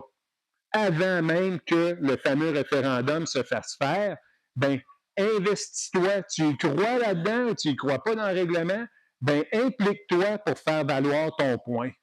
Puis après, c'est en fonction de l'argumentaire des gens. C'est tout. Si on a 50% de monde qui répondent au référendum, tu calisses tout le conseil d'abord, comme un conseil administratif. Vote de non-confiance. Ouais, ben, ça, je suis pas rendu là dans mon. Mais là, pour revenir un peu aussi à ça, là, mettons, peut-être j'aurais dû mettre le voir pour généraliser la pratique en dessous ici. À cause que si plusieurs municipalités adoptent cette manière d'avancer-là, là, à l'intérieur de toutes ces municipalités-là, s'il y a une loi provinciale qui est dérangeante, bien, au moment qu'il y a un référendum citoyen qui se fait faire, puis moi, je le verrais facilement récurrent aux 3 ou 4 mois. Fait que là, on rentre cette question-là, qui n'a même pas rapport avec un règlement de la ville, mais qui va demander quand même aux citoyens de se positionner sur une loi qui vient d'un palier supérieur. Fait que là, si sur les 20 municipalités qui font des référendums citoyens, cette question-là se fait poser pas mal tout au même moment à la population, bien là, on sait que, mettons, dans un bassin de 20 municipalités, pour qui la question a été posée, 80% de la population trouve que cette loi-là n'a pas de sens, bien là, ça met une pression sur le provincial, à cause que là, c'est plus juste une petite municipalité de son côté qui a décidé qu'il brassait à la cage, non. La question a été posée, mettons, à 20 municipalités différentes qui représentent, je vais juste donner des chiffres comme ça, mettons, 200 000 personnes. Bon, bien, si 80% des électeurs de 200 000 de population représentée dans les municipalités se positionnent contre une loi que le provincial veut imposer, bien là, ça commence à prendre du poids. Fait que moi, ce que je pense, c'est que si la pratique des référendums citoyens se fait généraliser au niveau des municipalités, on peut les forcer à changer des règlements au provincial. Fait que ça, mais encore une fois, c'est une question, il faut que ça parte du bas. Il ne faut pas rien que ce soit des petites gangs. Il faut que ça devienne quelque chose de généralisé. Donc là,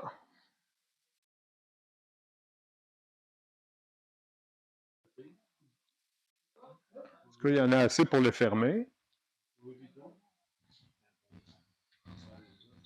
Ah, ben, gars, Léna, peux-tu me donner ma souris qui est derrière? Ça marche pas? Ben, je sais pas, c'est...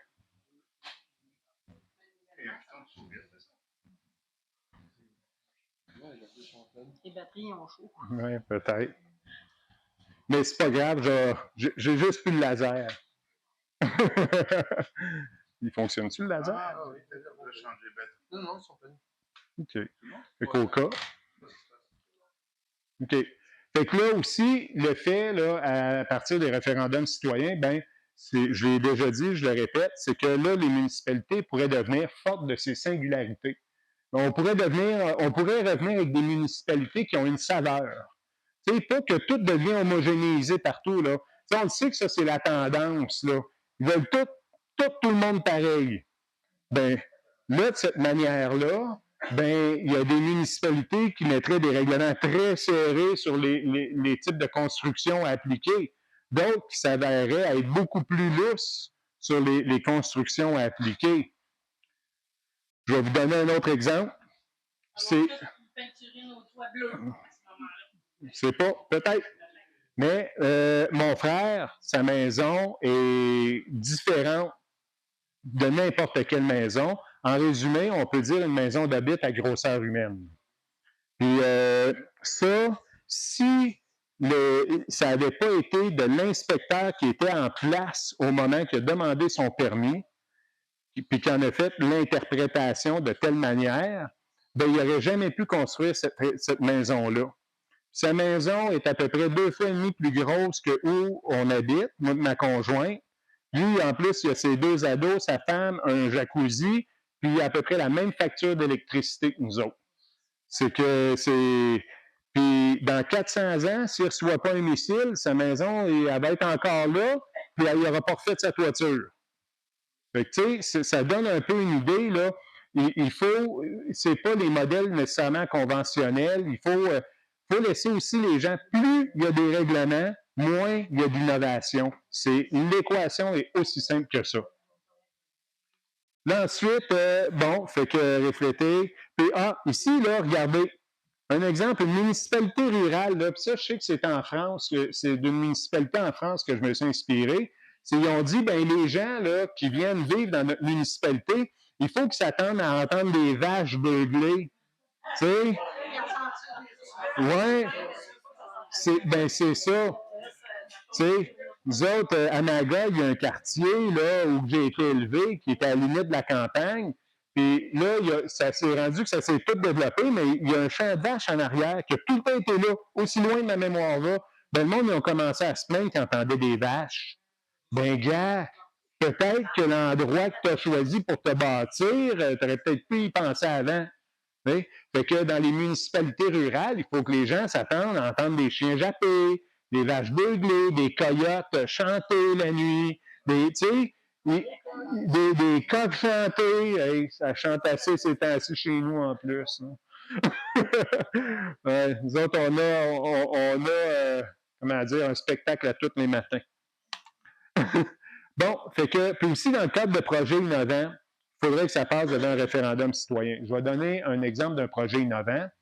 À Carleton-sur-Mer, il y a des chalets qui sont sur l'eau à l'intérieur de l'estuaire.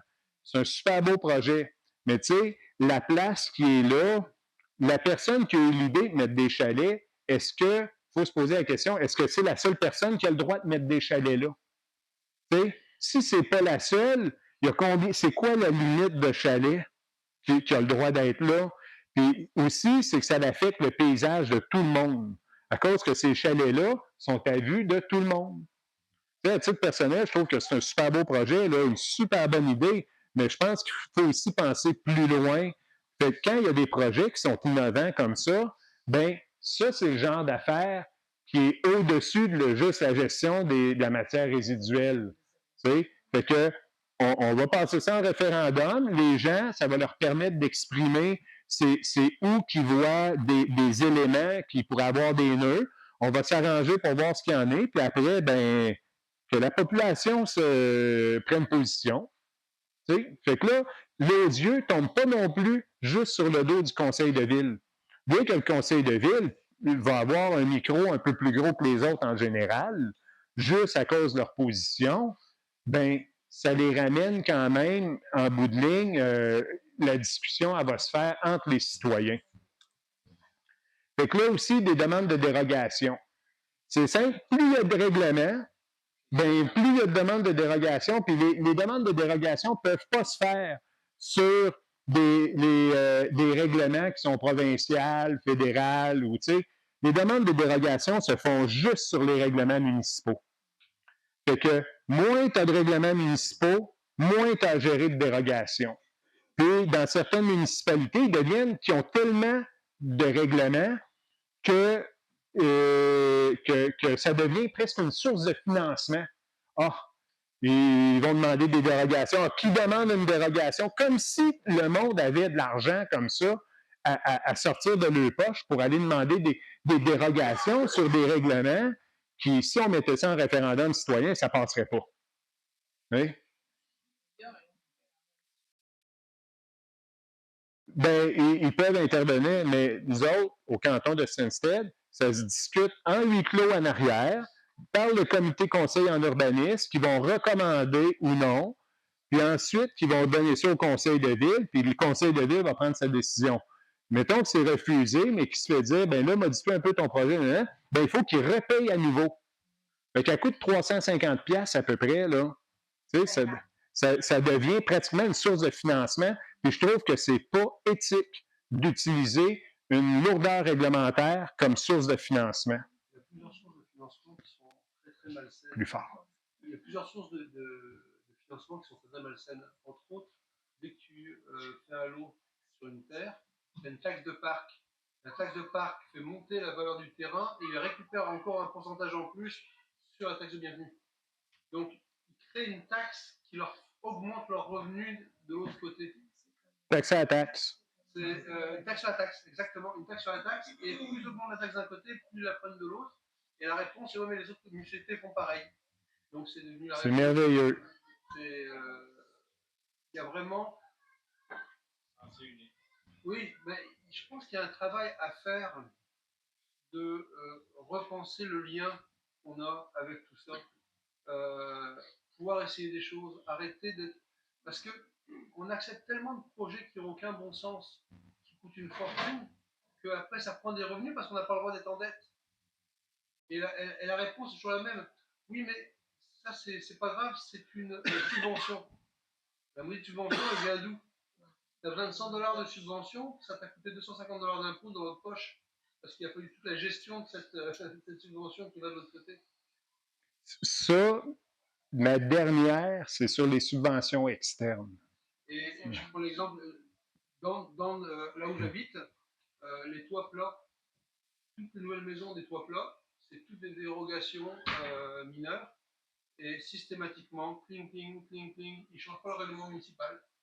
Donc ça fait retarder tous les projets de 1 mois à 2 mois, et chaque fois, ils passent dans le tiroir caisse. Ben, on peut presque appeler ça un pizzo. Oui, c'est ça, c'est ce que c'est. Oui? Fait que, là ici, fait que, tu sais, les demandes de dérogation, bon, ça, c'est ce que, bon, dans le fond, je l'ai déjà expliqué, là, mais c'est pour dire que, en dégraissant l'appareil municipal de tous ces règlements, là, ben, automatiquement, là, ça va chuter. Ça va chuter. Puis peut-être que le comité conseil en urbanisme va pouvoir se pencher sur d'autres projets que juste réfléchir à si la dérogation est acceptée ou pas. Oui? Ça ferait du travail, ça enlèverait des charges de travail. Ben oui. Oh oui. Puis d'un autre côté, il ne faut pas que ça penche dans l'autre extrémité, qu'il y ait des demandes de dérogation qui deviennent abusives. Fait que là, ce qu'il y en est dans la réflexion, c'est que, gars, on peut dire chaque année, là, chaque adresse là, a droit à comme une dérogation gratuite. Oui? Fait que, mais quand tu es rendu à ta deuxième, c'est peut-être que tu as mal préparé ton projet. Fait que là, tu commences à mettre une charge là, qui tombe sur la municipalité à cause que tu as mal fait ton travail initial. Fait qu'à ce moment-là, gars, ou tu attends l'année prochaine, tu retravailles ton affaire, tu nous reviens l'année prochaine, ou si tu veux presser, là, pour ta deuxième demande cette année, ben tu vas payer. Mais au moins, la première est gratuite pour tout le monde, pour chacune des adresses. Fait que de cette manière-là, je pense que c'est une bonne manière d'éviter l'abus, puis en même temps d'offrir la chance aux gens de mettre leurs initiatives de l'avant. Et si on réduit la quantité de règlements, ben, si tout ça c'est réduit, là, l'inspecteur, il peut pas mal mieux accompagner un citoyen avant qu'il fasse une première demande. Je pense qu'il y a une chose qui serait vraiment importante, je dirais d'un point de vue formation des employés. J'ai eu cette discussion avec un des responsables dans la ville, et deux manières de faire les choses. La plupart, actuellement, ils ont tellement de dossiers sur les mains qu'ils réfléchissent un petit peu comme un banquier à qui demande un prêt. Ils regardent où est-ce qu'il peut venir non. À la première ligne où ils voient non, ah non, je ne peux pas pour ça. Tu retournes chez toi, tu travailles, tu reviens. Ah non, non, la ligne en dessous non plus, tu n'as pas le droit. Tu retournes la ligne suivante. Ce qui fait qu'un projet, à chaque fois, ça prend une semaine, ça prend 15 jours, et tu retrouves ça pendant des mois. Il serait important qu'il y ait clairement écrit, avec une demande du conseil municipal, le rôle n'est pas de dire non. Le rôle, c'est d'accompagner les citoyens dans leur projet en disant, bah, regarde, ce projet-là, si tu me le proposes comme ça, je suis obligé de te dire non. Je suis désolé, je vis dans un cadre, j'ai des règlements, je ne peux pas faire. Mais voici pourquoi. Mais maintenant, si tu me le présentais comme ça, je pourrais te dire oui. Oh oui. Ben, c'est un accompagnement, là, que faut changer le rôle des fonctionnaires municipaux là-dedans. Au lieu d'être des polices, devenir des guides. Tu sais? Fait que, puis là, merci. T'es juste 2 villes à côté. Fait que là, pour les comités, fait que ça, c'est en gros, ça, c'est les 3 comités qui sont habituels dans les municipalités. Mais lui, ici, là, à mes yeux, c'est rendu un des plus importants qui devrait faire son chemin à l'intérieur des municipalités. Puis je vais vous dire, pour l'avoir vécu personnellement, qu'une chicane entre voisins, là, ben, ils cherchent à mettre la municipalité entre les deux. Là, ça va regarder, là, à cause que, moi, je ne vous le cacherai pas, là, après, je me promène en ville, là, puis il y a à peu près un terrain sur 2 qui a une non-conformité par rapport au règlement de zonage. Fait que là, c'est toute une épée de Damoclès, là, qui est au-dessus de la tête, là, d'à peu près un citoyen sur 2, ça, là, que le jour où la ville va arriver, elle va dire, ah, ben là, la marge latérale, il ne s'est pas respecté, ou, tu sais, il y a tellement de règlements qu'ils ont à peu près, comme on peut dire, 4 chemins jusqu'à mardi pour aller te chercher, là. Tu sais, fait que, là, ce qu'il y en est, c'est que, lui, ben, il y a une chicane entre voisins, venez expliquer votre chicane en avant du comité à la place, là. Puis du comité, puis ces comités-là, un des éléments, c'est que là, je reviens un peu vers Étienne Chouard. C'est qu'ils vont être nommés, ils vont être pigés au hasard. C'est plus pour avoir encore vécu ça, c'est que ces comités-là se font noyauter. C'est simple, là. Mettons, le monde en urbanisme, bon, ben là, il y a une chaise qui se libère. Premièrement, quand ça se fait partager vers la population, de dire, ben ceux qui sont intéressés à envoyer un CV, la réalité, c'est que les villes reçoivent à peu près pas de CV. S'ils en reçoivent 1, 2 ou 3, c'est beau en général si c'est des petites municipalités. Fait que, puis là, souvent, ceux qui vont là, c'est en plus qu'il y a souvent un ami qui est sur le comité qui dit « Hey, viens-t'en, toi, tu vas être bon » ou « Viens-t'en, on va pouvoir pousser dans telle direction ». Fait que ces comités-là, ils se font noyauter, ils sortent des recommandations, qui ensuite se font pousser au conseil. Fait que si les comités, c'est tiré au hasard à la place, on a la liste d'électeurs. Puis même que moi, j'irais un petit peu plus loin, c'est qu'également, moi, j'inclurais les 16 ans, à partir de 16 ans. Quelqu'un qui a 16 ans, il veut également participer, ben là, il dit, bon, ou, tu sais, quelqu'un de sa famille, bon, ben, tu peux ajouter le nom de tel. Tu sais, fait que là, après, ça se fait piger au hasard là-dedans. Bon, il y a une place en environnement, dans le comité d'environnement. On pige. Véronique, c'est toi qui as été pigé, veux-tu embarquer? Oui, non, non, OK. On repige. Fanny, oui, non, tu sais. Fait que de cette manière-là, il n'y a pas de. Il n'y a pas de noyautage qui se fait faire. Puis aussi, c'est qu'on fait affaire à l'intelligence collective à ce moment-là. Surtout que, rappelez-vous au début, fini les rencontres à huis clos, là. Les rencontres se font faire dans la salle du conseil, puis les citoyens qui veulent juste aller l'écouter, ils s'assoient dans la salle. Fait que quelqu'un qui est un spécialiste en environnement, qui veut savoir c'est quoi les dossiers, bien, il s'assoit ou dans la salle, ou il écoute ça via Internet, il écrit ses commentaires sur ce qu'il a vu, puis il passe, puis à la prochaine réunion, ben ses commentaires vont être adressés. Il y a différents secteurs, il y a différents groupes d'âge aussi. Ben, c'est que quand c'est tiré au hasard, c'est que tu as droit à n'importe quel groupe d'âge. Tandis que présentement, tu sais, ben oui. Qu'est-ce que tu fais de la diversité? Ma dernière slide. Oui. Pour la fausse, dans les municipalités, il y a ça, urbanisme, environnement culturel, Oui. peut-être médiation. Mais il y en a un présentement qui est peut-être, en tout cas, je ne l'ai pas vu, je sais que dans la municipalité aussi, il y a des gens qui ont commencé à faire un comité de logement en dehors de la municipalité. Parce qu'il y a beaucoup de développement actuellement de condos à 2 000 $, à 2 500 par mois, et rien pour des logements abordables. Ben, normalement, ça devrait être le genre de discussion qui se fait au comité d'urbanisme. Mais c'est que. Oui, mais c'est quand même de l'urbanisme, ça. Puis ce qui arrive, c'est que présentement, ils sont coincés à gérer des dossiers de dérogation plus que la moitié du temps. Fait que, puis aussi. Oui, mais c'est quand même de l'urbanisme. Mais ça prouve quand même que leur comité, il n'a pas le temps nécessaire pour se pencher sur des projets, justement, du manque de logement à prix raisonnable, à prix modique. Oui?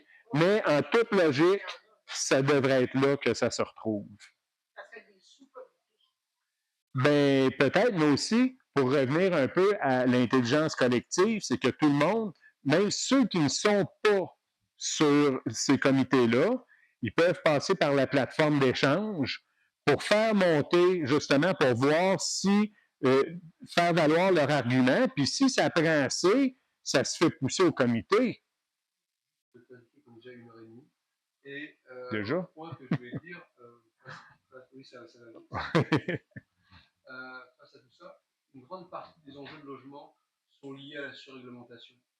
C'est que si tout le monde qui doit construire quelque chose a des règlements tout autour de la tête, à un moment donné, il y a un coût à ces règlements.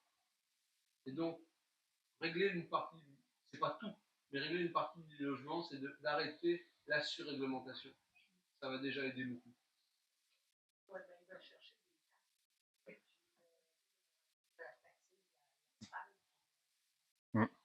Oui, mais c'est que tout, justement, dans ces plateformes d'échange-là, ça fait que tout le monde qui a des points à faire valoir peuvent les faire valoir. Puis éventuellement, si ça a de la prise, ben ça continue de monter. Ça fait son chemin, puis il vient un temps que si ça vient affecter trop de gens, ben le conseil ne peut plus l'ignorer. Fait que, bon, mandat des membres, ça c'est. OK.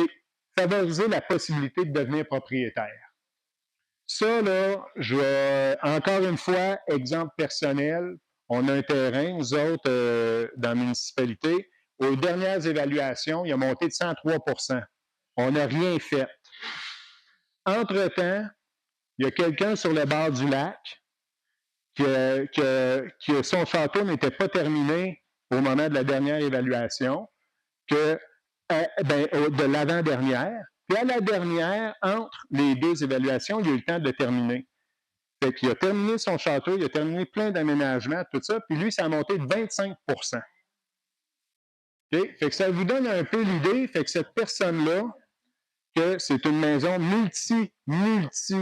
multimillionnaire, que lui, ça monte de 25 %, puis tandis que nous autres, un terrain qu'on n'a rien fait dessus, ça monte de 103 %. Fait que là, même si il ne change pas, tu sais, que tout le monde nous dise, ben là, tout le monde paye une taxe municipale égale, tu sais, à cause qu'ils sont quand même équitables, là. Mais tu sais, la pointe de gâteau de l'autre a rapetissé par rapport à la pointe de toutes les autres que, en moyenne, les petits terrains, on peut dire à prix plus modique, ont monté d'à peu près 60-65 %. Fait que, à ce moment-là, est-ce qu'il y aurait moyen, moi, personnellement, je voudrais que la firme d'évaluation vienne s'expliquer à cause que si ils montaient de façon plus équitable, une vraie équité, les terrains, bien peut-être que le riche, il commencerait à diviser un peu son terrain pour pouvoir en vendre des parties. Puis qu'à ce moment-là, il y aurait plus de terrains qui seraient disponibles pour tout le monde. Puis qu'automatiquement, il y aurait moins de concentration à cause que là, ils viennent juste chercher, ils augmentent, dans le fond, la part du gâteau payée par ceux qui ont moins d'argent.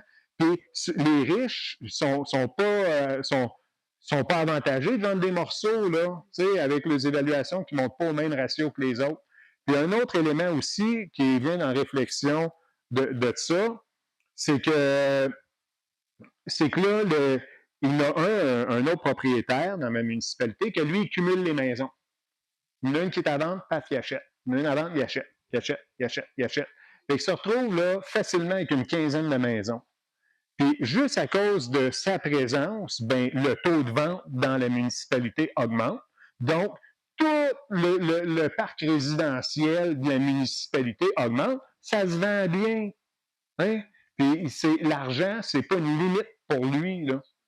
Fait que tu sais, de cette manière-là, est-ce qu'il y aurait moyen de réfléchir à dire, OK, tu as une maison principale, parfait. Tu as une maison secondaire, cool.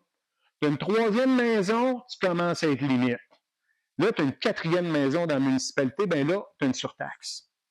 Une cinquième, une surtaxe. Sixième, une surtaxe.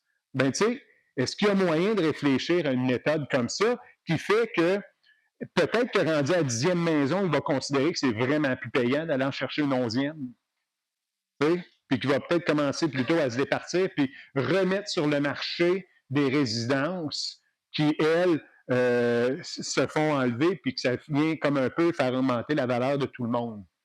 Encore une fois, je ne sais pas jusqu'à quel point c'est dans les mains des municipalités, mais un des grands enjeux, c'est que à cause des frontages exigés, il y a plein de terrains qui ne peuvent pas mettre de maison, sinon tu es obligé de faire un lotissement. Et là, on exige des routes qui valent un prix tellement élevé. Et j'ai un cas que je connais dans mon coin.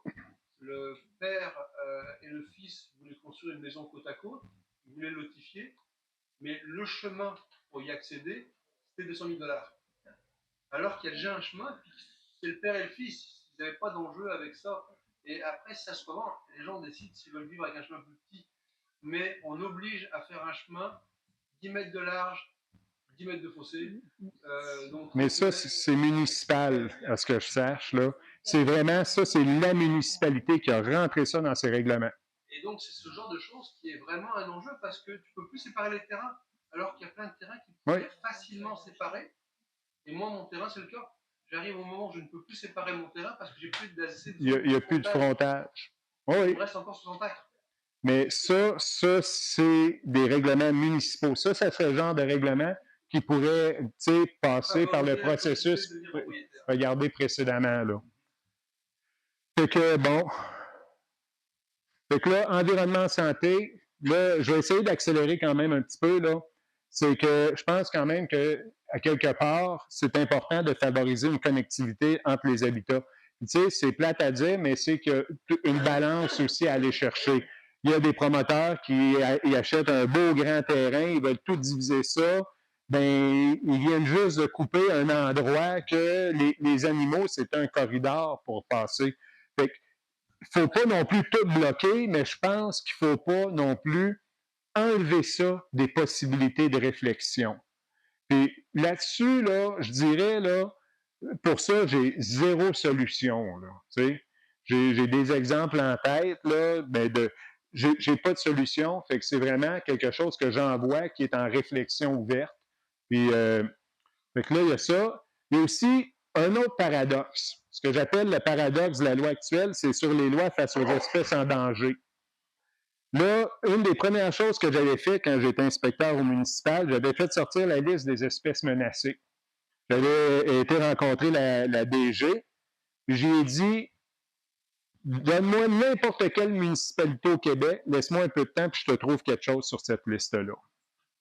Puis le problème, c'est qu'il y avait une des espèces, entre autres, que je sais qui est sur cette liste-là, qui est dans les municipalités ici, là, partout ici, là, il y a une espèce qui fait partie de ça, puis dans, je dirais pas où, à cause que c'est filmé, puis ce qui arrive, c'est que au moment où la ville va vouloir faire un certain type d'entretien qui est excessivement courant, ben juste avant même d'avoir mis un coup de pelle, ça vient juste de le coûter minimum 4 000 $ en rapport par une firme externe, en demande d'autorisation auprès du ministère. Non seulement ça va nous avoir déjà coûté 4 000 $ pour faire cette intervention-là qui, dans à peu près n'importe quelle municipalité comme celle-ci, peut se compter en plusieurs centaines d'endroits.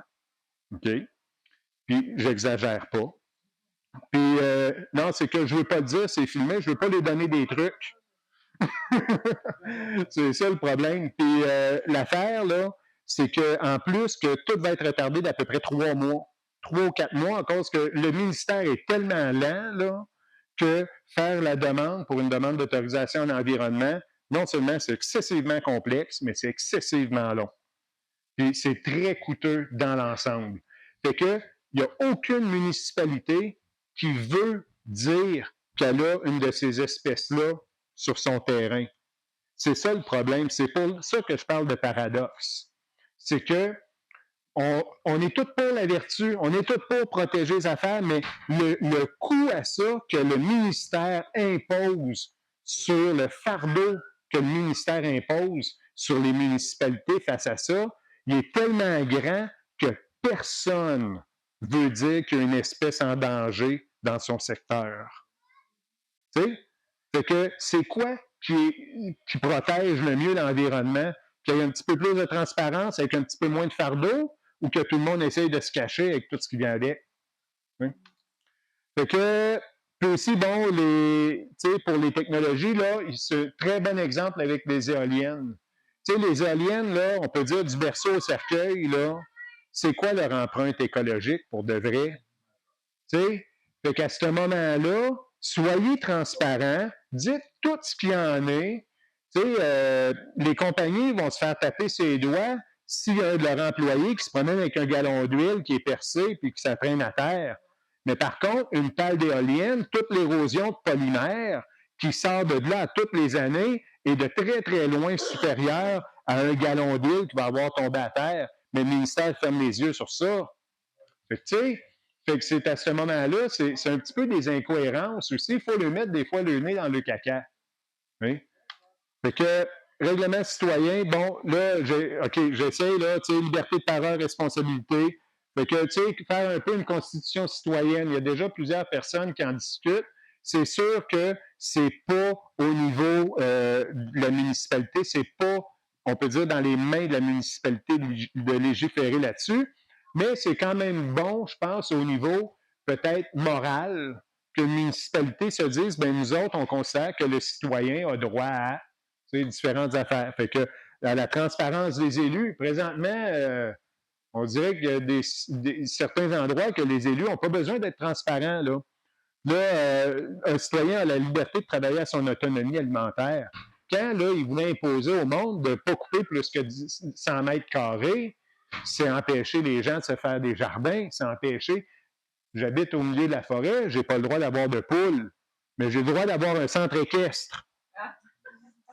Ça vous donne une idée de ce qu'il y en est. T'sais. Interdiction des inspections par drone.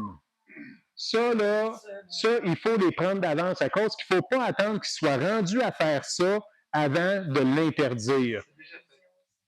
Par endroit, mais aux endroits que c'est pas encore là, il faut l'interdire. À cause que le drone, là, surtout avec l'intelligence artificielle, là, il va se promener, là, il va scanner le terrain, il ramasse toutes les infractions, puis il pourrait t'envoyer un ticket en direct.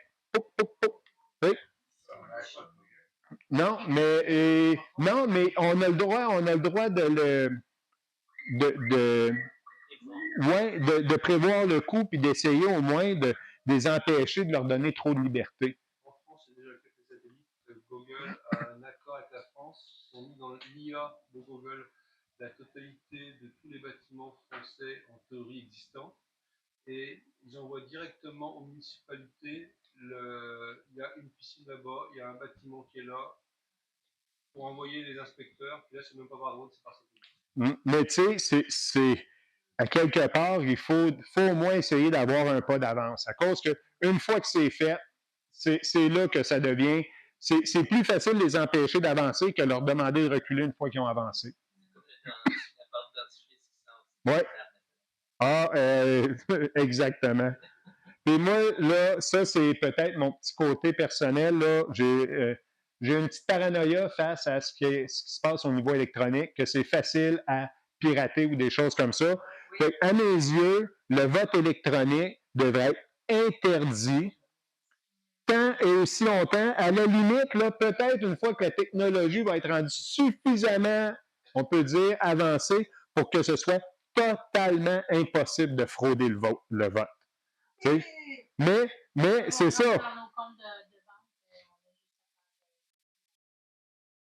À deux. Il y a une réponse en réalité, puis là je suis plus dans mon domaine de compétences, mais la réponse elle est on pourra faire du vote électronique le jour où ça sera open source. Open source. Open source. C'est-à-dire comme Linux, la moitié Internet fonctionne avec Linux, plus de la moitié, et c'est parfaitement fiable. Pourquoi? Parce que ça veut dire que tout le monde peut accéder au code. À partir du moment où tous les programmeurs sont capables d'accéder au code et voir s'il y a des portes cachées ou n'importe quoi, moi j'ai pas de problème avec un vote électronique. Mais le problème, c'est qu'on passe par des compagnies privées auxquelles on n'a pas accès au code. Et c'est ça le fond du problème. Donc le jour où on est open source, tout le monde peut accéder au code. Bien sûr, tout le monde ne comprendra pas, mais c'est pas grave, on est content que tout le monde comprenne. Il y a suffisamment de gens qui sont des acteurs de nature qui vont dire ah non, là il y a une fuite, là il y a une fuite, là il y a une fuite. Et donc à partir de ce moment-là, on peut se permettre d'avoir du vote électronique. Alors même le dossier citoyen. Tout ce qui est fait par un humain peut être hacké par un humain. Est-ce que tu vois ça aussi de quoi faire électroniquement pour le référendum? Ben, moi, je le verrai aussi en personne. Puis la raison de ça, c'est sûr que de mon côté, encore une fois, c'est très égocentrique. J'habite dans une petite municipalité que les points, il s'agirait d'avoir juste 2 points de vote là, dans les 2 centres principaux, puis tout le monde est à moins de 6 km d'un bureau de vote à ce moment-là. Et aussi, en se rendant là en personne, ça fait partie de la gageure d'implication citoyenne. En se rendant là en personne, ils vont parler avec les autres autour. C'est de rebâtir tous ces liens-là. Puis, moi, c'est ça. Le vote électronique, j'ai une très grosse réserve face à ça. Puis, tu sais, présentement, ils disent, là aux dernières élections, là, je pense qu'ils ont dit qu'il n'y avait pas de vote électronique officiellement, mais tu sais, il y a les votes papier, mais après, les résultats, ils les envoient électroniquement. Tu sais, je sais qu'il y a un endroit qui a une faille où, s'ils exploitent cette faille-là, en réalité, les votes peuvent être modifiés. Fait que moi, je veux une trace papier. Peut-être que les chaînes de blocs, ça fait partie de la solution au niveau électronique, mais à mon niveau de connaissance, moi, je préfère rester, me tenir, tu sais, je n'ai pas ce qu'il faut encore pour juger de la validité de ça, puis de la sécurité derrière ça.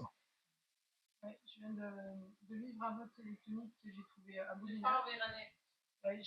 J'ai voté pour... je suis bénévole dans une grosse association qui adhère à une fédération. On a eu un vote électronique au sein de la fédération. Et normalement, en tout cas en France, au niveau associatif, les votes, c'est qui est pour qui s'abstient, qui est contre. Parce qu'on peut considérer qu'on n'a pas les informations suffisantes pour être en mesure de voter. Donc, on nous a proposé des projets, on n'a pas eu suffisamment. Donc, j'ai levé la main en disant, mais on n'a pas les informations pour être capable de vous dire oui ou non. Donc, j'estime qu'il me faut ces informations-là pour être capable de voter. Ils nous ont balancé 2 slides avec 20 lignes par slide en moins de 40 secondes. Donc, pas la possibilité de lire en totalité.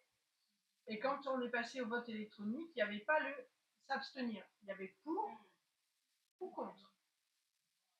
Et du coup, je n'ai pas pu m'abstenir. Donc, j'ai quand même levé la main en fin de vote en disant, et comment ça se passe pour les comptages? Parce qu'il n'y a pas les abstentions. Et légalement, c'est qui est pour, qui est contre, qui s'abstient. Et la réponse a été non, mais parce qu'il n'y avait que 2 boutons, alors de toute façon. Merveilleux. Voilà. Ouais, on n'avait pas de place pour un 3e bouton. Ouais, voilà. Hey. Résultat des courses, ils nous ont fait avaler des couleuvres. Ben oui. Mais qu'on ne connaît pas. On les verra après coup, les couleuvres. Oui. Puis vous aurez voté pour. Et j'aurais voté pour. Oui. Ah non, en l'occurrence, j'ai voté contre. Oui, mais n'empêche que ça va être leur excuse. Puis, le vote est biaisé. Fait que là aussi, on touche à la fin là, dans très bientôt. Moi, et je pense qu'à l'intérieur de ça, il faut un processus de destitution des élus. Il faut qu'il y ait de quoi qui soit clairement établi. Puis pour destituer un élu, c'est pas besoin de raison. Pas besoin de raison. C'est tout simple que ça en partant, là. Peu importe la raison, ça t'appartient. Par contre, à ce moment-là, tu vas devoir, il y a des étapes à franchir. Fait que là, tu vas devoir signaler officiellement au conseil de ville, bon, ben moi, je veux la destitution de tel élu, puis tu présentes une version papier. À cause de la personne qui demande la destitution, le fardeau tombe sur ses épaules, par contre. Fait que, faut qu'elle présente un énoncé de la pétition, à cause qu'elle va devoir faire signer une pétition. La deuxième étape, ben, une fois que c'est annoncé, c'est indiqué dans l'infolettre, puis la personne doit aller chercher 10% de signature des électeurs avec l'énoncé qu'elle a présenté au conseil. Fait que là, si elle réussit à aller chercher 10% des signatures du monde, fait que là, à ce moment-là, ça va rentrer, le dépôt se fait au conseil de ville. Puis il y a 6 mois entre l'étape 1 et l'étape 3. Fait que la personne qui annonce une demande de destitution d'élu, elle a 6 mois pour aller chercher 10% des signatures. Puis là, ensuite, ben, ça se fait présenter. Puis ce qui arrive, c'est que là, une fois que c'est déposé, celui qui est ciblé, il peut siéger. À cause, ça va aller, la demande de destitution va passer à l'intérieur d'un des référendums citoyens. Mais il peut siéger quand même. Il conserve le droit de voter sur le conseil de ville, mais il perd le droit de voter sur les comités. Il peut y être, mais il perd son droit de voter sur les comités tant et aussi longtemps que le référendum sur cette destitution n'aura pas été complété. Mais il ne perd pas le droit de voter dès que quelqu'un passe ici, là. Il perd juste le droit de voter une fois que le 10% des signatures ont été obtenues et déposées à la municipalité. Puis là, après, ben, c'est le processus référendaire. Et aussi pour éviter des abus de procédure par des citoyens qui voudraient commencer à cibler tout le temps un citoyen, un élu, ben, par période électorale, un élu peut seulement être la cible d'un processus de destitution 2 fois. C'est tout. S'il réussit à passer 2 fois là, à travers tout ça, ben, je dis, on peut dire, c'est peut-être pas nécessairement parfait, mais il mérite peut-être de terminer son règne. Là, les subventions externes. Ça, c'est l'exemple que j'ai, c'est refuser d'avancer en toute subvention qui attache la municipalité. L'exemple que j'ai, très bon exemple, c'est Emploi d'été Canada. Emploi d'été Canada, là, ça oblige l'implantation de l'idéologie DEI. Ça, c'est diversité, égalité, équité. Fait que ça, c'est même pas sur le mérite. À mes yeux, c'est une affaire qui est excessivement raciste. Puis, je suis totalement contre. Fait que les gens peuvent dire ce qu'ils veulent. Oui, ben en tout cas, c'est de la discrimination positive, mais le mot discrimination est là.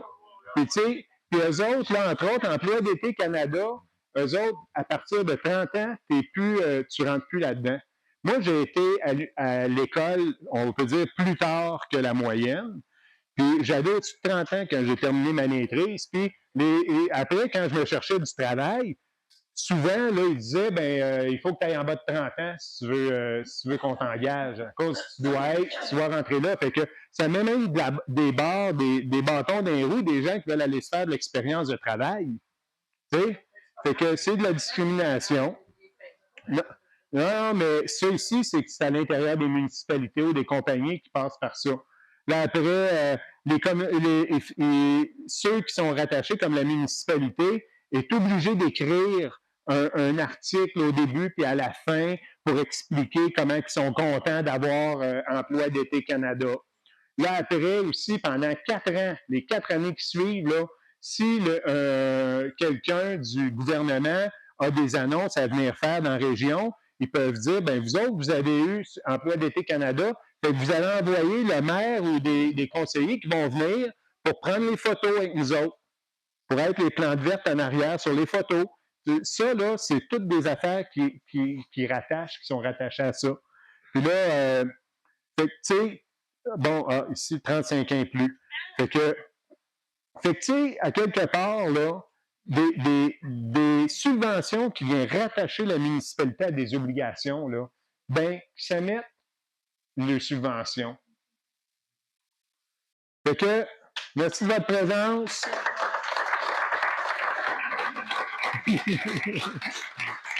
Ouais. Je pense qu'on a pas mal passé en chemin des questions, là. Merci. C'est la photo qui est cool. Oui, puis ça, c'est le petit premier en plus. Lui, là, il est drôlement brillant, puis ça, c'est dans la gang de poussins qu'on a sorti cette année. Mais malheureusement, pour lui, c'est un petit coq. Donc, non. Ouais.